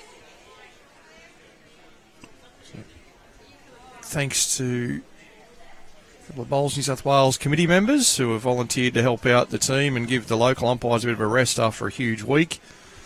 So to both Sandra and Pam Hawkins, thanks for jumping in and helping out. The team here have been hard at work. Breakfast, lunch, raffles, barbecues, setting up, packing up every single day. So these ladies are up here. They assisted at different venues earlier on in the competition, and to be able to come over and umpire, so give those locals a bit of a break. Saw a couple of ladies from the club leave not too long ago. So they've been here since before 6 a.m. every morning for 5 straight days. That's a big effort to put these things together. And it was Rosita's team with 1. The scoreboard's now been updated, 10-7. All of a sudden we're not getting too far from the end. Yeah, past halfway. Interesting time of the match mentally. When you're the team in front, it feels like 7 ends never finishes. But when you're behind, it can get away from you so quickly. Big couple of ends here. The Soldiers Point ladies win 2 of the next 3 ends. Imagine they set up a pretty handy lead. And I'm sure Jan and her side are thinking the same way, trying to win 2 of these next 3 at least. get it back close to level with a few ends to go. Don't want to lose these next couple and be 13 or 14-7 behind. Only 4 or 5 ends to go. It's a long haul if that's the case. In front, just try to win an end. Very short-term goal, win an end, win another end. I always think if I win this end, I'm just turning the screws down, putting a bit more pressure on my opponent. Whereas if I'm behind, I go, well, the pressure's on them to maintain that. Just got to win an end now and make them double think what they're doing. Easy to think that way. Actually put it into practice can be another challenge altogether, though. Cheryl's just going to fall a little bit short. Well, Stevens has won the lead battle on this end. She actually played pretty well. I'd almost pick her as the player of the match so far. It's a big call, but... Pamela. Yep. Just think she's had enough bowls in the head that she's given her team that bit of an advantage. I'm not saying anybody else hasn't played well. I just feel she's done her job very, very well. That's not a bad bowl either. There's perfect weight there. Even Pamela's bowl, she had shot and position at the back. The option given there, you can play either side. Like to see you just arrive, was the call. Finish past if you're not getting shot. You're almost trying to trail the jack 2 feet with this bowl. If you pull up just short of that, you draw the shot. If you just pass that, you get to the back one. They get themselves in trouble here, 3 out of 3 short. You're relying on a bit of luck or the opposition helping you out by promoting your bowl. This one from Kerry, she can get right up to the jack now, really lock up this head. We're going to block some angles in though. I feel that Jan's had a lot of challenges playing her bowls, trying to convert, because there's been a few short bowls and a few times the jack has moved back a bit to make them even shorter. Plenty of bowls in the way and no clear path regularly. Yeah. They're the disappointing ones. Your lead and your second have doubled up. Back-to-back short bowls. Once again, Soldiers Point ladies, real chance to close things off here. This needs to run a bit further as well. Well, that's going to be enough. That's the shot.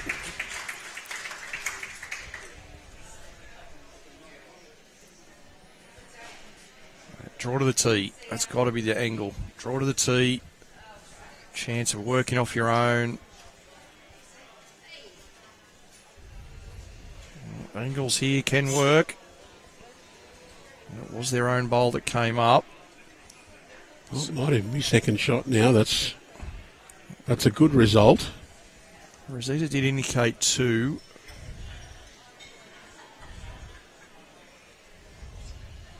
At least that one being on the tee means that you can play a confident draw shot. You get a little touch that's going straight down the line to your own bowl. I always like it when you can afford to play a little bit on the tight side. You've got that room for error. It's a good line if it's the right weight. I fear she's taken a lot off. I like to be able to play that little tight line because it means you can play that little more reaching weight. Only a foot or 2, but it means you've got more chance to have an effective bowl. I think Rosita said she was holding 2. She'll get first opportunity here. Even for her, she can finish half a metre and a half short on the perfect draw line, and it's going to make things awfully hard for Jan to get in. I think that's what I'm trying to do here. I'm trying to count half a metre short of Jack in between those two lines.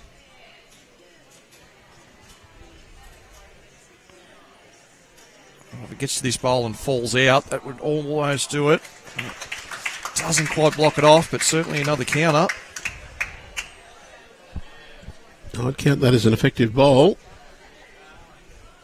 It's got to be a good one here from Jan. There's not really anything to sit on. She may be able to get to the jack if she's just over, but that's it.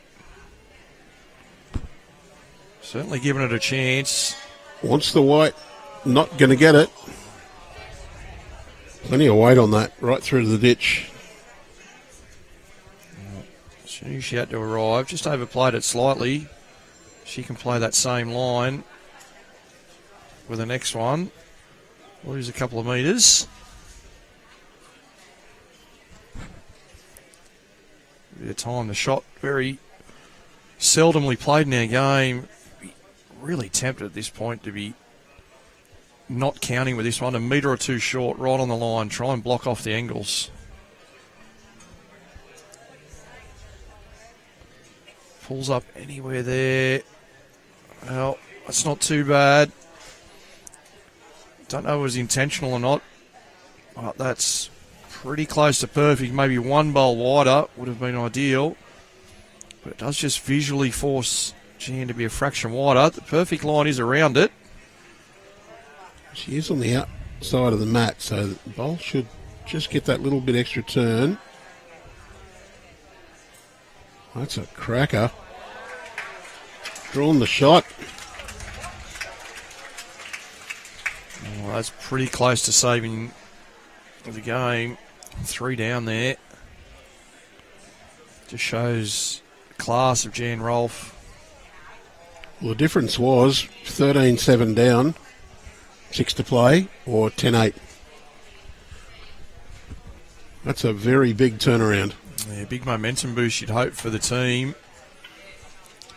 Let's see what happens with the front end. Cheryl and Catherine both back-to-back short bowls, a metre and a metre and a half short. And this Jack, previous end, pretty close to where she was standing.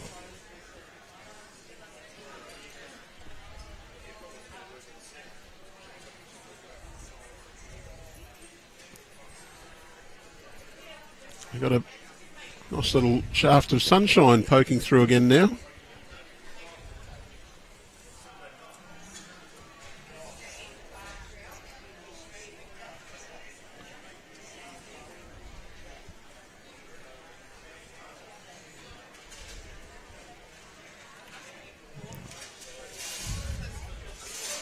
Lee, do you reckon you can get the perfect score?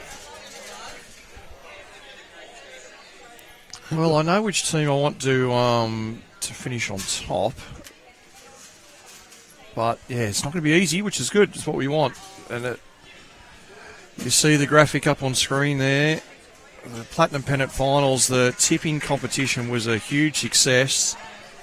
Over 750 individuals taking part in the tipping. And you may have seen on our social media pages over the last 24 hours, our winner was a gentleman from Huskisson Bowling Club.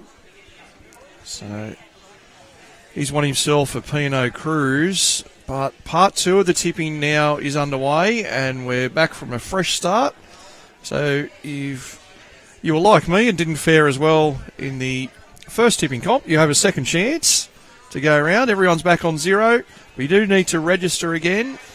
Details on screen. And with the Platinum Pennant, well, as we see, once again, Pamela Stevens, no wonder you're calling her the player of the match.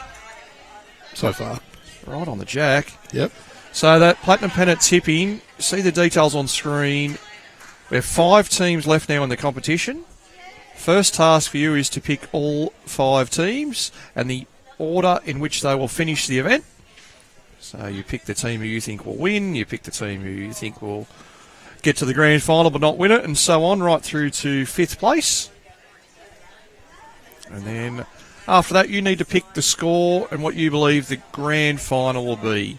So that may be the winning team on 60, and the losing team on 50, or whatever you think that score may end up. And you'll score some points based on the selections you've made.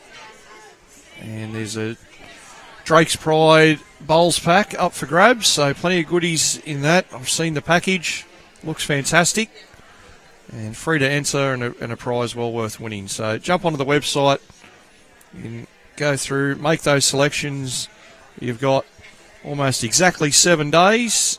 Platinum Pennant will kick off Australian Eastern Standard Time 6 p.m. next Friday, the 17th. And you've got a week to get that entry in. Have a bit of fun with your club members or within your household.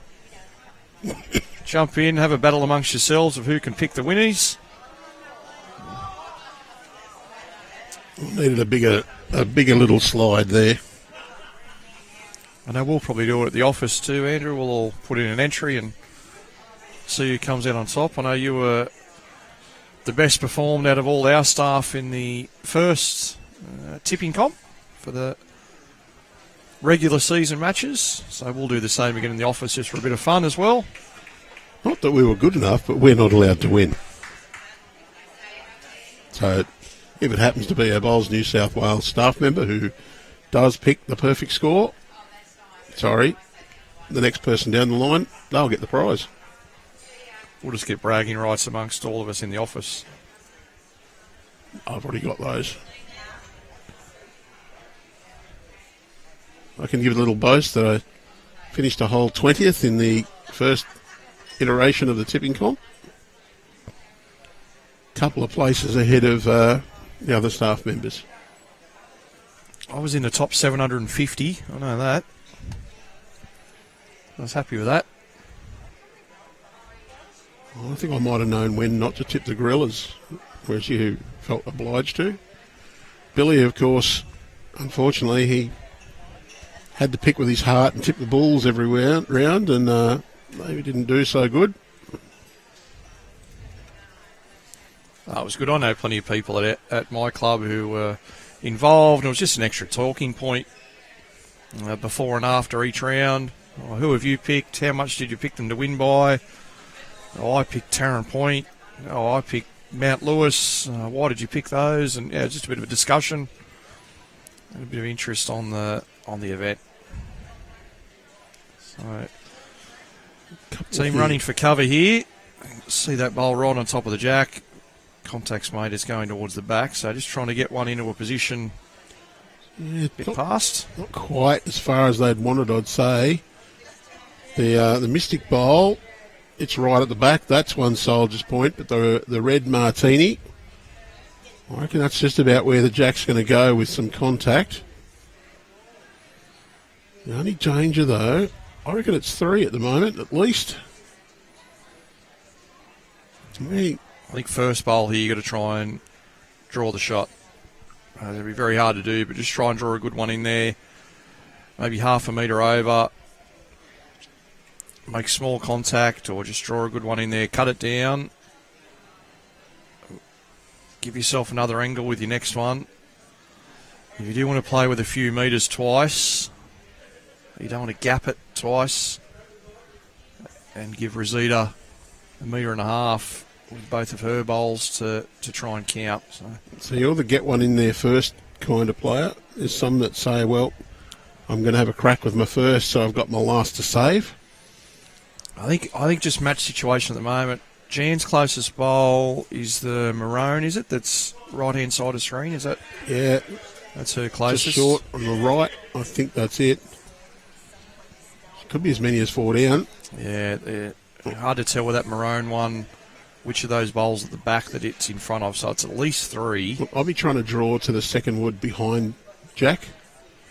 On the backhand, I would be going, because it's my own bowl on the way in there, the red one. If I get the edge of it, it's pushing me towards the jack. Only 2 behind, 6 ends to go. Drop a 1, 2 at the worst, still in touch. Drop a 5, all of a sudden you're needing a shot an end or more. Well, that's what she's tried. Does she get the touch, though? She does. Just got the little run in. That's cut second. Played it well. That is a great result. So for Rosita, you want to be careful you don't sit something alongside the shot bowl here. You've got an opportunity with your last to make a few shots. Really important you don't build up the angle. Rosita can nudge that shot bowl and have the jack move between sort of half a metre to a metre, and it's all in her advantage. I think if I was Rosita, I might have actually drawn back to the red martini, back at the back of the rink. The lady's just checking that yellow bowl is second or third nearest. And do you do the finger measure? Yes. I know people who do. I'm absolutely hopeless at trying to do that. I much prefer my own methods. I'll triangulate. But as another thing, ITOs have been told not to do that. So, well, that's probably for singles games, isn't it? Just to try and speed up the process. Just get in there and call it one way or the other, or that it's close, and let the players go on. So for Jan, would have been deciding what weight to play to this. As we said, doesn't want to give it a small nudge.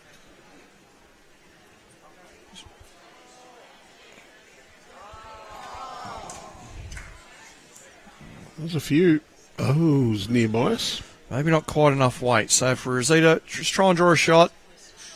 If you do happen to give that bowl a small tap, you can make 3 or 4. Just trying to draw the shot first and foremost.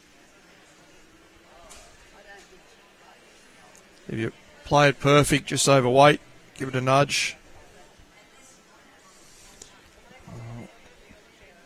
I don't think it's the time to not play your bowl. You've got plenty of chances here. You'd have to play a pretty terrible bowl to give it away. Yes, without knowing exactly how far that shot bowl is off the jack. But even if it's touching, well, really surprised with that. It's not that far. I hope for her sake that it's 2 now that she's decided not to play her bowl, because there was little to no danger there unless she was 2 or 3 metres over. I reckon a nice draw there, down to the shot bowl. Give the jack a tiny nudge, move it 4, 5, 6 inches. That's what I mean. If she was trying to draw a shot, she couldn't do any damage unless she was really overweight. So just draw a shot. And you were safe. It was 2. She hit her on the cautious side, but it is another 2. The Soldiers Point team. 4 in front now, 5 ends to go. I'm just worried about the front end for Jan Rolph's side. These 2 or 3 ends that I've been sitting here watching, just a little bit loading short. up short bowl after short bowl. Jan got them out of trouble the previous end, 3 down to 1 up. That end there, 3 or 4 down on the crossover, and got it back to 2 down only. So some big saves from Jan, just keeping this team in it.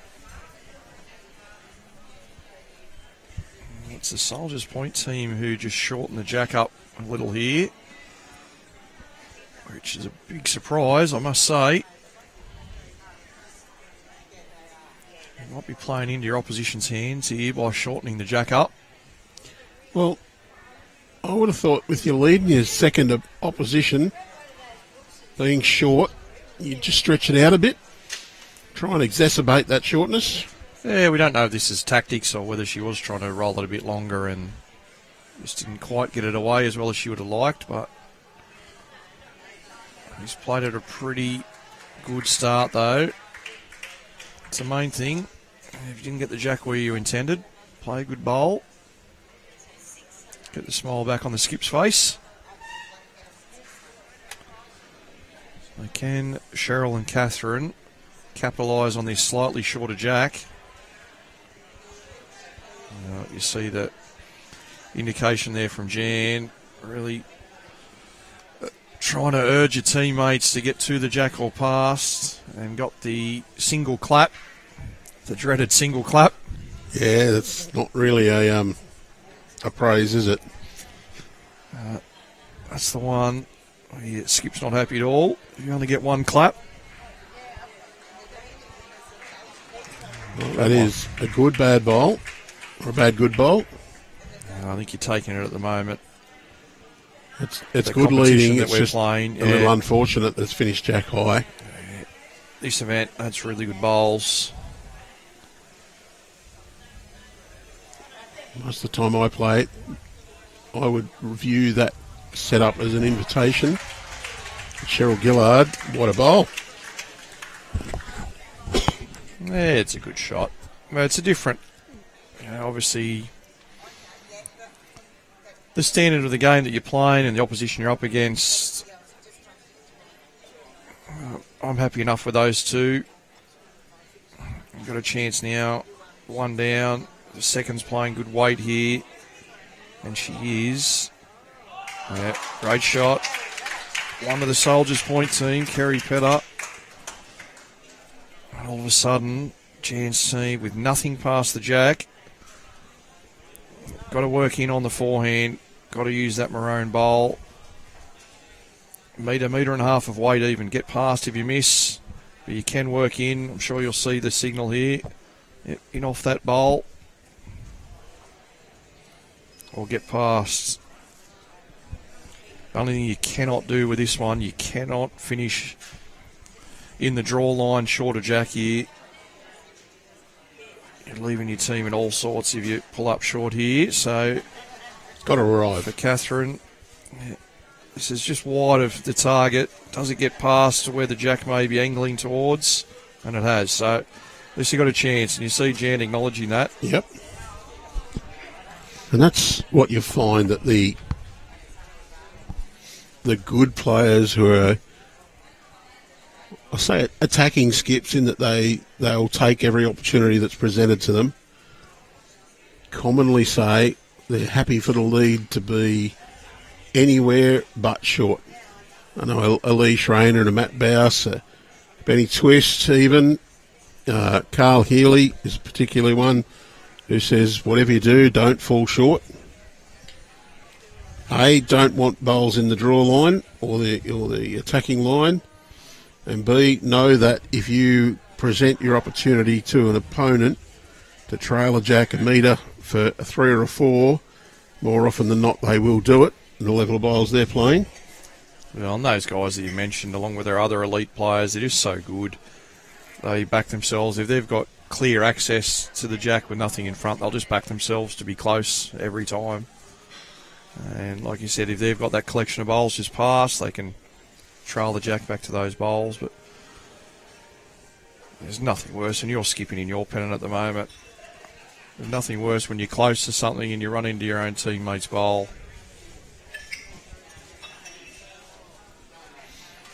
Chance here now. There's 2 bowls of Catherine just finishing wide, but has got a bowl just past. They're only one down. The bowl will turn away from the jack at one angle, or it can push onto the jack back to their own bowl also. They've got to give this one a chance. Kate just arriving. I did play a tournament with a fairly new bowler a little while ago now, but I called them to draw, and I said, if you draw on that hand, you're going to finish here. Hopefully you'll hit that bowl and get a result. Well, they drew. They finished where I told them to, and they were crossing over going, oh, I didn't get... And I went, great bowl, that'll be shot. And they looked at me very strangely. I managed to play the bowl I'd called and picked up the jack, and the bowl sat right on their bowl. And from then on, they were the brightest spark on the green, playing everything that I called with great confidence, and they just come up and said, I've never had the game approached in that way. Every time I'd been playing, they just said, oh, just draw, just draw, just draw. Whereas I'm saying, little foot there, little foot there. And really my point often is not to be that attacking, but to get that position behind the head. So Kate Cooper close to this one now. Does she get it without the jack? Yeah. Well, spits it back to her own. That's okay. Yeah, we said that first bowl of Catherine Betcher had to get past and finish on the perfect angle. So the teams cross over. It's one shot now to Jan Rolph's side. And all of a sudden it's Rosita Ryan with angles against her. And the Opposition bowl coming in on the left-hand side. So that one unable to assist her. So needs to find an angle. Has to be on the forehand. She'll be hoping not to turn that bowl in and just come underneath it. Does present that danger now. Really good shot. The one in the middle of the two front ones, the purple, not the red or the grey, the purple, that's hers as well. Would you be tempted to play what Rosita is playing? It's through the head. Doesn't just want to chip it out and run away herself. That's exactly what she's done. And all of a sudden that's 3 or 4 now. It was always the danger at that weight. Oh, only one. There's one. Gee, that's a deceptive camera angle.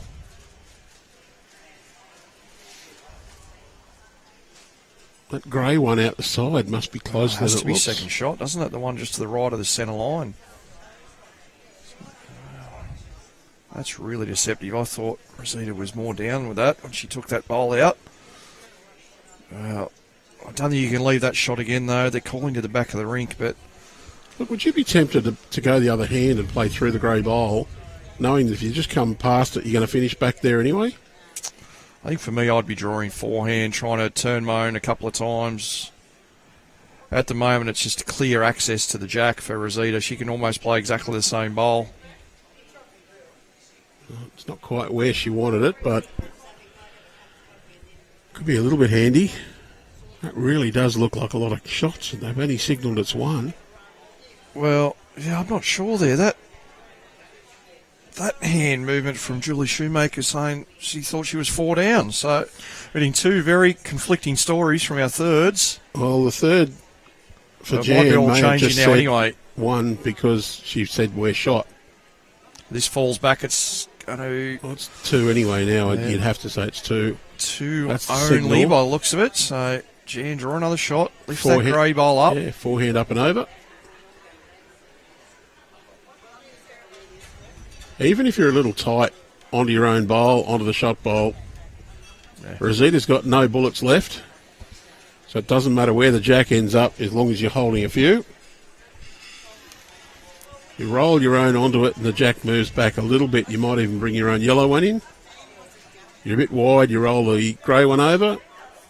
Yeah, well, she's played perfect weight with her first. Exactly the same weight as she's played. You see her bowls probably finished 1 bowl past jack high. That's well and truly good enough. Draw to the jack. You collect your own bowl coming up. You're a chance of making 3 or 4.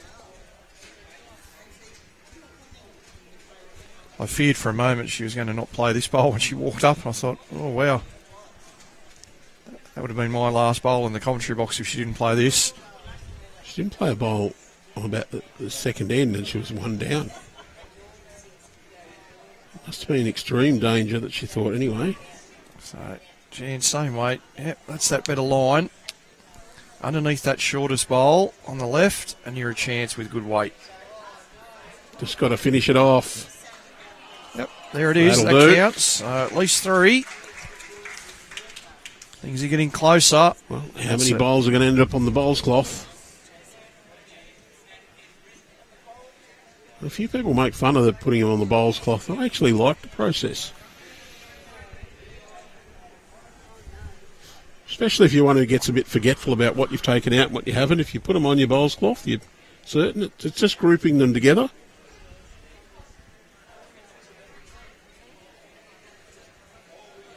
It's not a bad aid to memory, that's all. You're not old enough to forget things 2 minutes after you've done them yet, Lee. That's the thing. Well, I guess it does save arguments. See if this one's close enough from Rosita. Might just be. We might have to get the umpire out here. I see the umpire ready Hands with the lurking laser. there with her laser. Ready to go. She wants to leap into action. Good umpiring. I like that. Well, it's actually what you're taught to do as an ITO is be prepared so that you don't hold the game up. My humble opinion, doesn't happen often enough. We'll have a look at this grey one that they thought earlier on. Well, it's the closest anyway. Well, sit back down, Pam. I like that. Signal Doesn't happen a lot at club level. with getting ready to umpire, especially like a game like this where there's only one match taking place. You can see what the players are going to try and measure and about how far they're measuring. Have that equipment in hand, ready to go. As soon as you're called, you're out there. Nothing worse than only 2 or 3 rinks going out on the green and you call for the umpire and that person's wandering around or having a chat, doesn't know what you want. Like if it's only the jack being thrown, there's not many options for what you're going to be calling them for. So be ready. Just have a quick look around the rinks. Good alert umpiring just keeps the game flowing. Well, if you've ever been fortunate enough to be next to me on a rink, you'll know that if I call the umpire, I actually call out umpire, I'll say my rink number. So it might be umpire, rink 9, jack length, just to let them know exactly what we're after. Make it a bit easier for them to grab the right equipment and head over.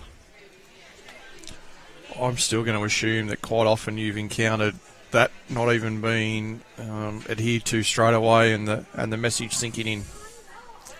I did have to call an umpire several times once. Yeah. That's the best first bowl that Cheryl Gillard's played for many, many ends. You see the mat there being brought up a few metres from where it had been. I just wonder back that last end, Kate Cooper, that conversion shot was set up well by the people in front of her. Once again, they didn't have to have shot, but they just set it up. Kate played the conversion. All of a sudden, that turns into a 3-shot end. Little lift in the spirits, a little lift in the adrenaline, a little boost to the confidence. Yeah, absolutely. It's match number 10 for these ladies. It's a big week. Of course, we started with 232 teams on Monday morning. A massive event. 18 greens used across 9 clubs. And the competition has slowly narrowed down to our 2 finalists. 6 round-robin games, and this is the 5th finals match. So, sorry, the 11th game. Yeah, of course, 11 games. 10 matches up to this point. 3 ends left after this one. All the legs are weary. The mind's hurting. The arms are sore. 60 bowls left. We know it's 60 bowls because it's a respot rule in place, so we're not going to have any dead ends. What angle do we get here? Does it kick behind the bowls? It does. Just didn't quite get the angle to suit. Oh, it's a little unlucky. So all of a sudden the head's set up not too badly for Soldiers Point now. They hold 2. Blocking direct access to the jack both ways. Yeah, see Rosita get to that maroon jack high bowl. Get to that one or pass it. That's a really good line. Yeah, good shot there from Kerry. Like this weight.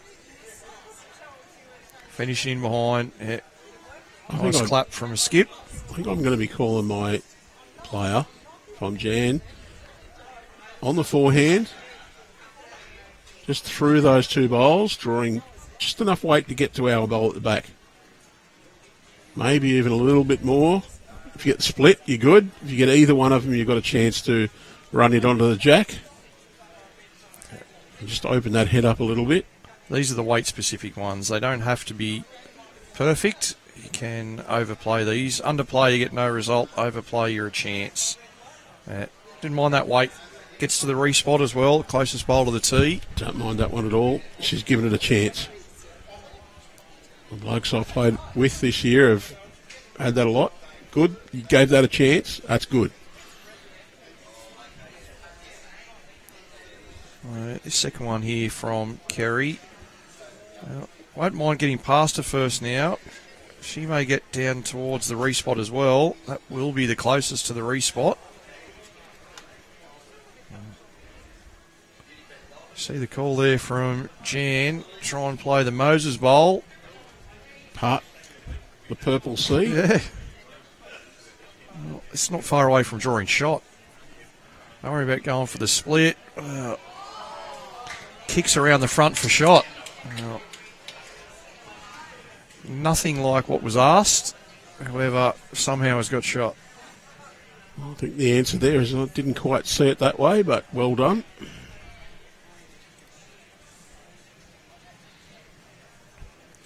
Same type of plan now for the Soldiers Point ladies. Their own bowls to come forward. They do have a bowl just passed. Wants this to ride the wind in. It's not going to. I think I'd be tempted if I was Rosita to just to say to my team, draw to the grey bowl just left of centre line on the other hand. So you're drawing a little bit narrow. The idea is turn your own up. Might get a chance to push ours onto the red one and come in for shot. Generally wants this one to go. Going to get not far enough now. It's any weight you want, really. So you play 3, 4, 5 metres at this. Just cannot be short again for Julie here. Everything to play for. We're getting past. Don't be short. Got that one away out of the hand a lot smoother. So this is a big chance. You go round those, you get the other bowl, but bang, bang. Might just get the wrong angle, but gave it a chance. It's got shot. Just does enough, does it? Sits there at Jack Eye. Came out of the hand. You saw with that angle that Andrew had there on the delivery. Really released that bowl nice and smooth. The first one not quite as well as that. So had that extra weight, made contact, and enough for shot. Thankfully for Jan, there is a bit of a gap there to sit that bowl or touch the jack, so it is still available for Jan Rolph. And once again, she doesn't want to be short of this either. Just try and give it that chance. These slower greens, push it up. Still a touch on the slower side. As I said earlier, we've had rain pretty much every day and every night. If we haven't had a shower overnight, we've had a shower through the day. Just want to arrive. 2 chances on this backhand side. Sit that bowl and stay, or just give it a roll for 1 or 2 shots, depending on whether you stay there. Just miss the front one and you've got a chance of something. Movement of the jack, you've got sort of 50-50 at the back. Just misses the front. Good effort from Jan. Not too bad at all. Just a half a bowl wider, really. These are the hard ones to play on these slower greens. So you're trying to make sure that you're up and drawing a shot, but you know if you're just that little bit heavy and flick your own bowl, you're going to be one down. So hard to play these ones with the correct weight. Got a nice line. How's your speed, Rosita? Do you get past the front? Oh, not quite. Good attempt. Angles haven't changed. If you're going to hit that blue one, you're going to hit the others anyway. Well, for 1 bowl wider, really, isn't it, from a first? Yeah, I wouldn't be trying to draw this. I'd be trying to sit that shot bowl out.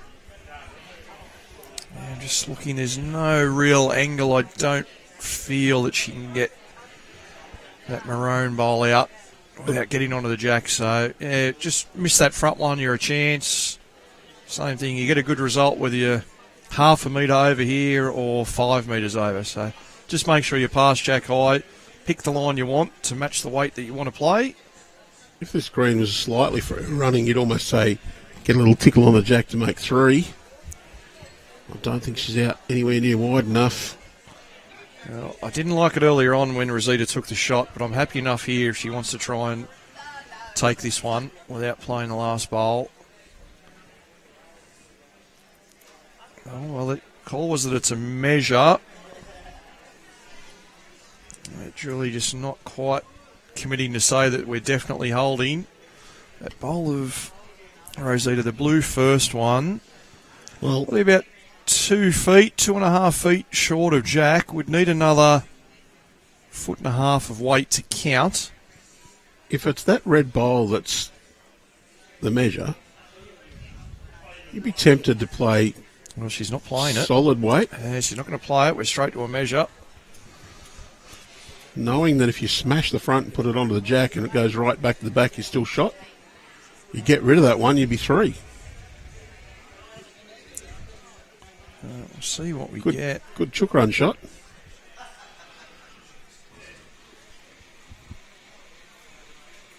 Well, it is 1 to Soldier's Point. Didn't mind that concession of the last bowl. 13-11, 3 ends to go.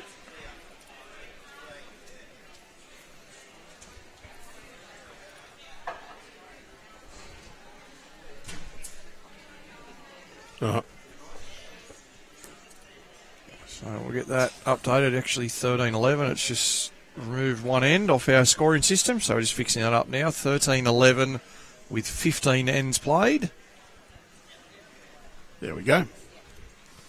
Quite a healthy crowd inside and outside the venue here at Foster. A fantastic club. My first state carnival since working at Bowls, New South Wales. It's been a great experience for my first event. I have over 900 ladies here competing, having a great time. Everyone thoroughly enjoys the event, whether they are section winners and make their way through to finals, or are they just playing the rounds and happy enough to get the 3 days of play and 6 games with their friends and meet some new people. The thing that I've really noticed is the support for the other teams here at Foster for the 2 finals days. Plenty of people staying around and cheering on the teams that had beaten them in the earlier rounds. And watching on, they've made that connection. They've sat with them after the game for lunch or at the end of the day's play. And they come back, and not even from their own club, they're cheering on teams from hundreds of kilometres away because they were the ones that won their section and they want them to go through and perform well. Oh, you knocked us out, so you better win it. Yeah, pretty much. Oh, what a correction here, Pamela. Another good example of that bowl's not in the way. Just play the hand that you know with the right weight.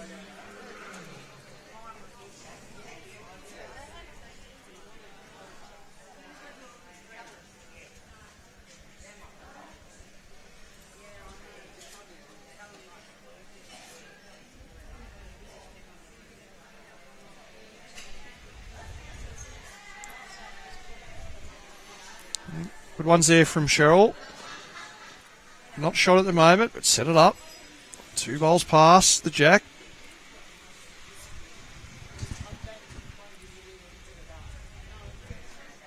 If you're just tuning in to the coverage a little bit after 3 p.m. local time, you've joined at a good moment. This is an 18-end game, so just 3 ends left to play. You see the score on screen. Rosita Ryan with a full team from Soldiers Point, playing Jan Rolph, and all 4 ladies from different clubs. Jan from the Dandenong Club, and her teammates from Young and Grenfell and Merrylands.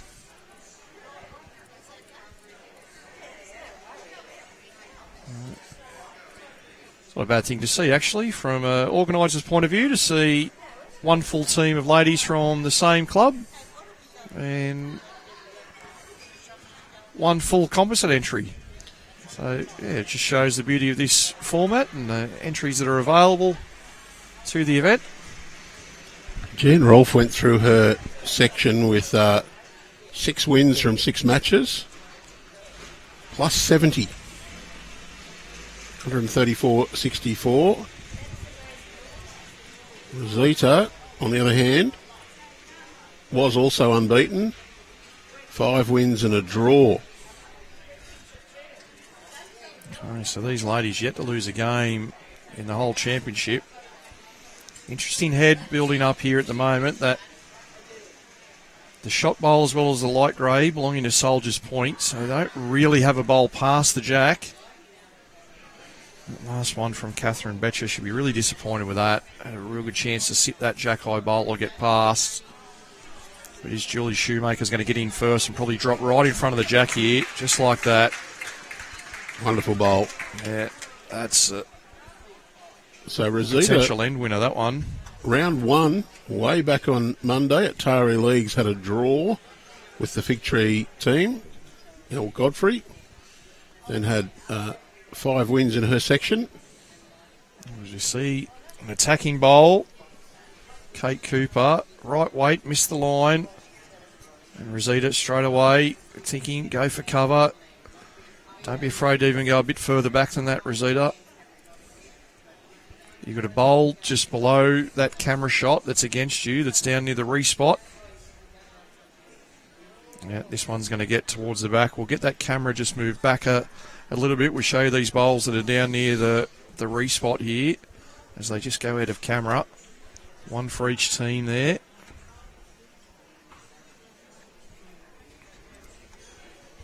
As this one's close here from Kate. What angle does she get? The jack move. Well, must have just flicked the bowl. Jan just jumped in the excitement right in front of camera. Did just move one bowl away. Just missed the first one and collected the back edge of the second one. So it is still 2 shots to the Soldiers Point ladies. That was a big shot earlier on from Julie. Her first bowl. Just getting to the shot and falling right in front of the jack, taking away all the nice angles that were available earlier on. We mentioned that Jan's second, Catherine Betcher, had the chance to trail the jack and pulled up 1.5 metres short. And the opposition capitalised, so Rosita with a little bit of room here to try and add to the count. On a nice line. It goes one bowl across centre. She'd be really happy. Look on from that applause and suggest that that's in the count. It does provide maybe an extra half a bowl to a bowl with target for Jan on this back end to arrive up. Really wants to just pick the jack clean.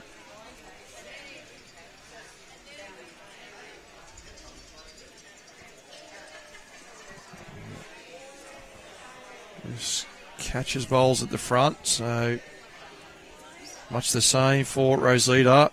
You see the call. You finish right where my toe is. You probably count and protect a bit of that jack movement should it occur. I know Jan almost certainly won't be short with the last. Now Rosita, 2 counters. That is almost perfect. It's exactly the angle the jack's going. It makes it hard now for Jan Rolph to get shot with a touch of the jack. Almost needs to sit this bowl perfectly past jack. 4 down. This could be the match right here. Just needs to hold on. Not going to. Can she get her own? No, she's underneath completely. Now let's count them up here. I think we're 1, 2, 3, and 4. It's the big numbers that hurt, and this is a big number at the wrong time. The pink cloth, there's 2. That's 3 being pointed at. Sure, the front bowl of Rosita's is in. There it is, that's 4. Well, then we're looking for more. Well, lead's already 2. Now, well, it'll be 6. We've only got 2 ends left after this one. This could be the battery flattener for Jan's team. Let's see how many more it possibly is. 4. Interesting. Yeah, look at that, but 4 shots it is. 6 the diff, 2 to play. The Soldiers Point side. 2 crucial bowls there. Catherine pulling up short when she was down. And then Julie playing the perfect shot to drop right in front of the jack. Granted that Kate Cooper's running bowl, I didn't quite see it on screen. Just a little bit unlucky. A matter of inches away from a perfect result.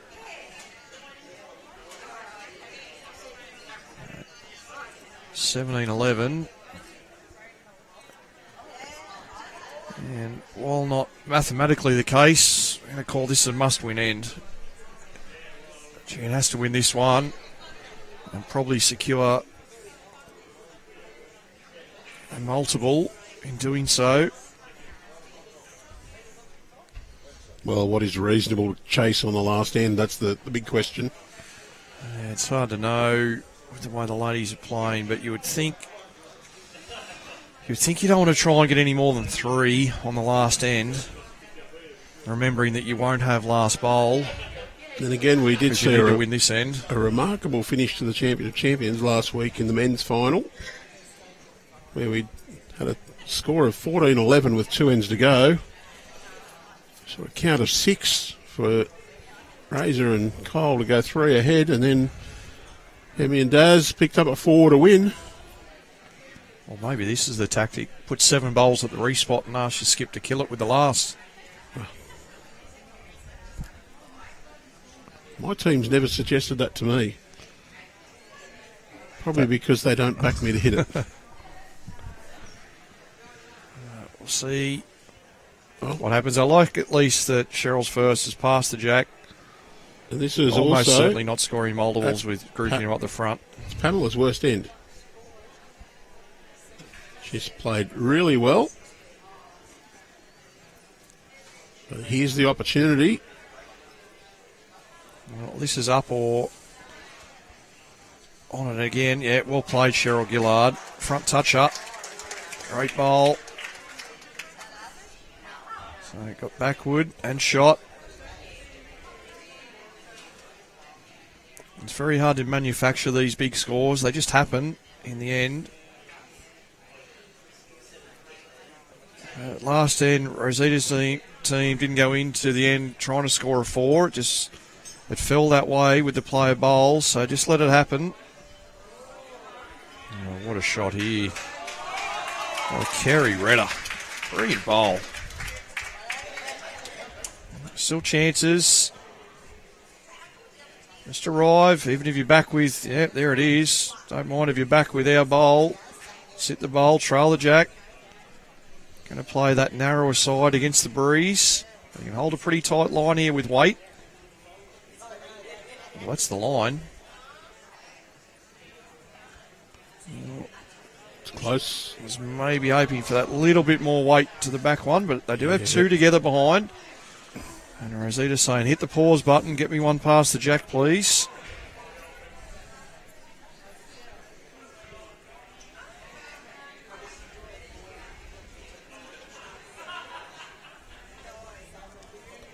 Many ways to get this bowl. Rosita taking the safe option and just playing to the back.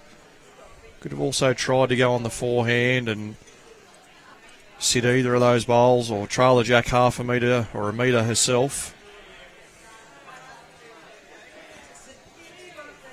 The shot still open and available for Catherine. Well, not sure if she's quite got that away well. Didn't quite let it go at the perfect timing, so got across the body. Yeah, good call, Rosita. I like this. Let's draw a toucher on this hand. Get past the jack, sit either of these bowls. If you started bowling after the 1st of April 22, you may be eligible to play in the State Rookies. Fantastic event.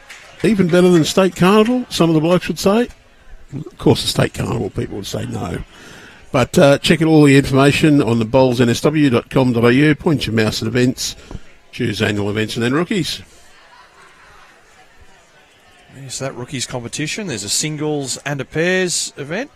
So have a go at both. Yeah, check that out. If you're eligible, why not? We had a fantastic finals host. So if you are fortunate enough to get through, make your way to Raymond Terrace for the finals. I'm not going to be counting, but we're 3 bowls together now at the back of your Jan, and they're all the 3 nearest the respot. Rosita wise up to that. Yeah. Get down the back here. We have 1st and 3rd. Don't need any more near the jack. We need to go where the jack may end up. Julie's played this pretty well. Now, this is at least the 2nd nearest the respot. May even be the 1st. Great bowl. Separated the 3 bowls at the back. Well, this is well and truly up.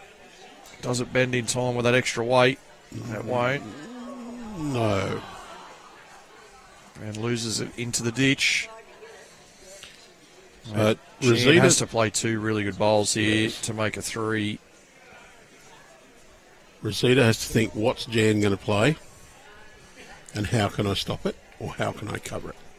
Well, no real danger for me for Rosita by drawing up on the forehand. You've now got a bowl at the back that's separating the opposition's bowls.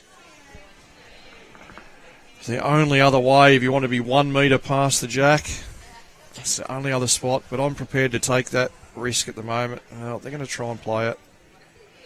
Don't mind that. There's 2 ways to cover this. You can play it on the forehand and draw the shot and congest things up there, or just get to the spot and leave the shot open. Either way has its merits.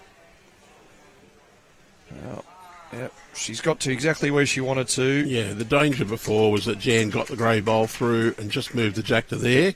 That where Rosita's bowl is could have been a count of as many as 4. It's not available now. So for Jan, has to play the weight to probably stay in. Well, that's not going to hang on. So I think the best that the Jan Rolph side can realistically score. I'd turn it over and play a shot now. Forehand draw, down to that grey bowl. Touch her down the line, 2 inches.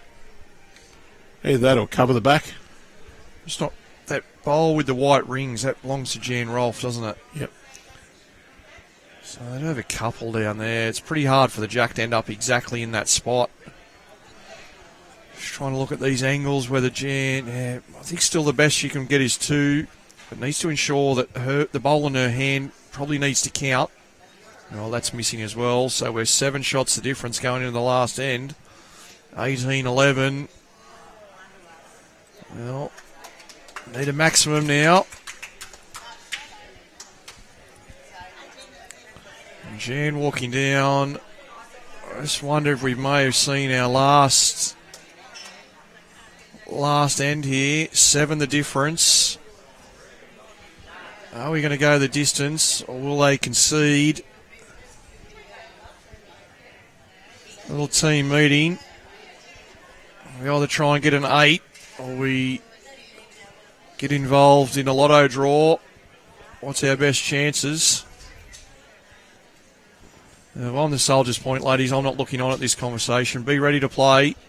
Yeah, we are going to play it. Look, I'm the eternal optimist. I'm not beaten until I can't win. I'll have a crack. Yeah, no need for the Soldiers' Point ladies to get involved in that discussion. Just be ready. Know amongst yourselves what length you're going to play. Play a good first bowl. And sure, we all know, watching on, this is going to be almost impossible for the 7 shots at least to get an extra end. So play length, good couple of bowls here early on and seal the game.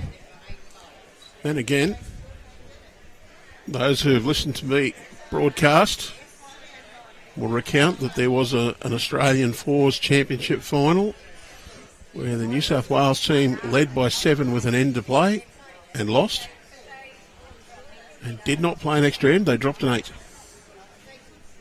I saw that in our Zone 16 Fours competitions a couple of seasons ago when a former New South Wales state skip of many, many years, led by 7 going in the last end, and he also dropped an 8 to lose the match by 1. That can happen. Obviously, the odds stacked against, but if you don't play the end, you can't win. So, like you said, Andrew, have a go. You've been out here for 5 days trying to win the event. Might as well have a go with another 8 bowls and just see what happens.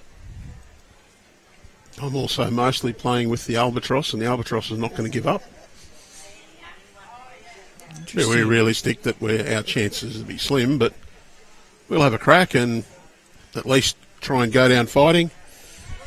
And even if you just pick up a 3 or a 4 and make that deficit that little bit less. Interesting first up, right? So this is, I'm going to say, 3.5 metres longer than what we've seen Soldiers Point roll over the last few ends. We mentioned earlier the longer jacks may have been the go, but last few ends haven't been anywhere near this length. All of a sudden, Pamela, who's been playing really well, drops a couple short. Cheryl gets right up to the jack. Has to turn over. Gets this one nearabouts. Need to keep as many close together. Well, that's good enough for now. Your chances with those. I just wonder with the lead out to 7, whether, and the little discussion, whether the concentration may have just dropped a little bit. Or the realisation that they're on the verge of having the gold medal around their necks. These ladies only have to play 1 or 2 good bowls. And this may be it. Well, chance is still there. Move the jack 2 feet.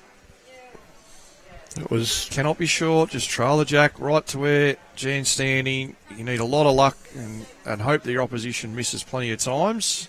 that bowl was a quarter of a bowl off being the match winner. Or the match sealer. Oh, how does this weight? This look really short out of the hand. Needs to go. Well, that's going to make it tough for both that one and the back bowl to count. So, do you know the last post, mate? Know how to play it? Because that bowl is the signal to get ready. Unless this gets knocked in here from Kerry. Well, why are we playing that hand? Rosita, it's not a good call. Has to be said. That's clearly the wrong side of the green to be playing. That bowl could not count unless you hit it in yourself. Put the bugle back down, mate. That's just the wrong shot to play. And then, thankfully, they've been let off by Catherine as she goes into the ditch. So they're not losing the game to send the Soldiers Point ladies. 8 to win, and you can't afford to lose one, and it's gone. Oh, that's, yeah. They're 2 really poor bowls there, one from each team. Played the wrong hand. And then that one's coming up again. Not a bad bowl, but it hasn't stopped the chance for the 7. They're holding 2. Trail the jack, 1/2 metre. You're 4 with 3 bowls to go. That's all you've got. Up and over the red one. Come out of the hand okay. Needs to run on to match up with some of these others. Well,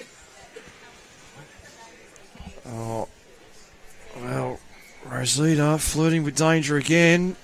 Calling her player down near that last opposition bowl. Thankfully, she's nowhere near it this time. Once again, it's the wrong side to play.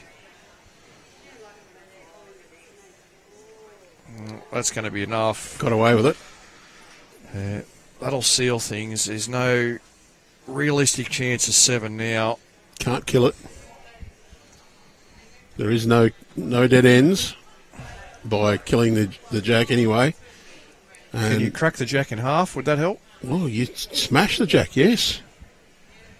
You can have a dead end by breaking the jack or by a neutral disturbance.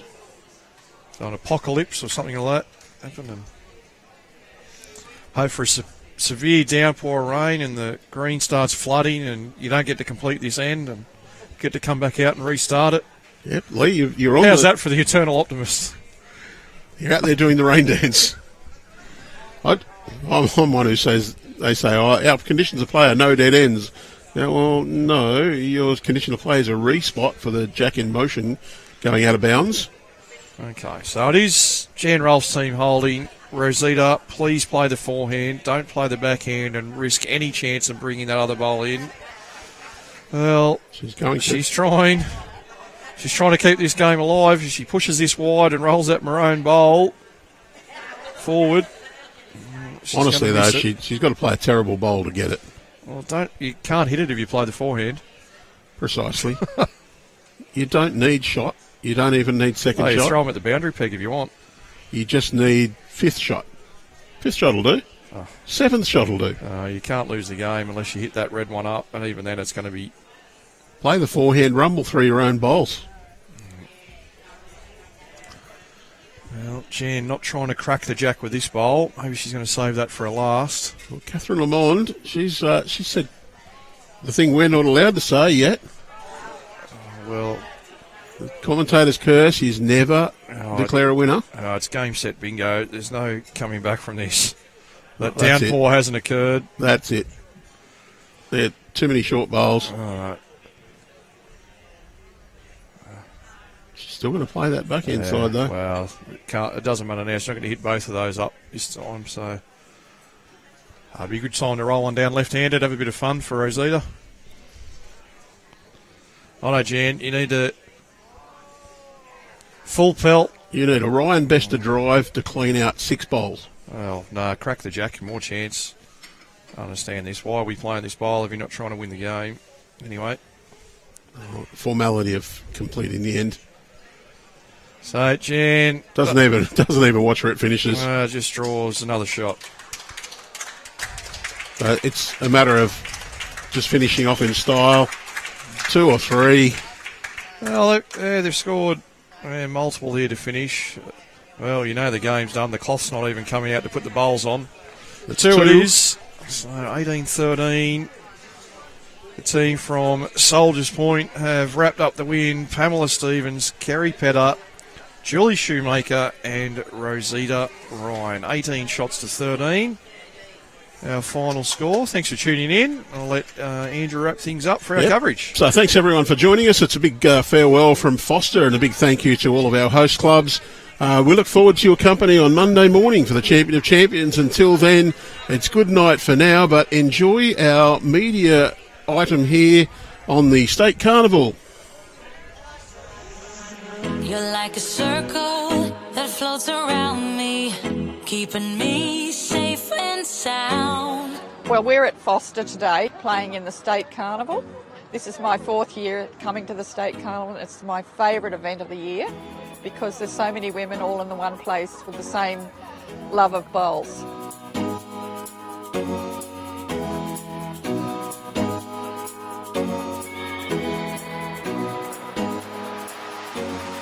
So my favourite thing about this event is the friendship, definitely the friendship.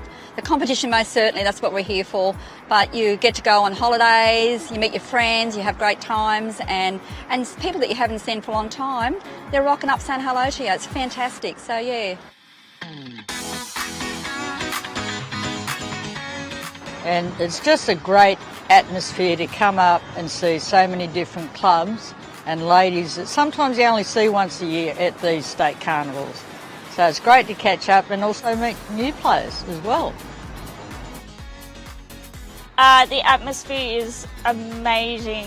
We've got the music playing in the background, people dancing, singing, having a laugh, they're having a great full time.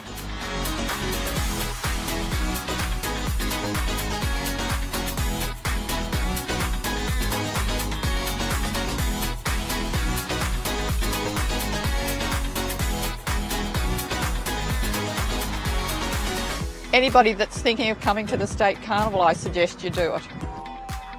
Go for it. It's a wonderful time. You're bonding with people all the time. You're seeing people that you haven't seen for a long time throughout competition, throughout New South Wales, and I say yes, come on girls, come ahead. Oh, put a team in. Put a team in. Like, it doesn't have to be all from your same club. Just find friends that you play with, you know, and like playing with, and come up and just have a great time. Yeah. Unfolding the way that I want. Go Bowls.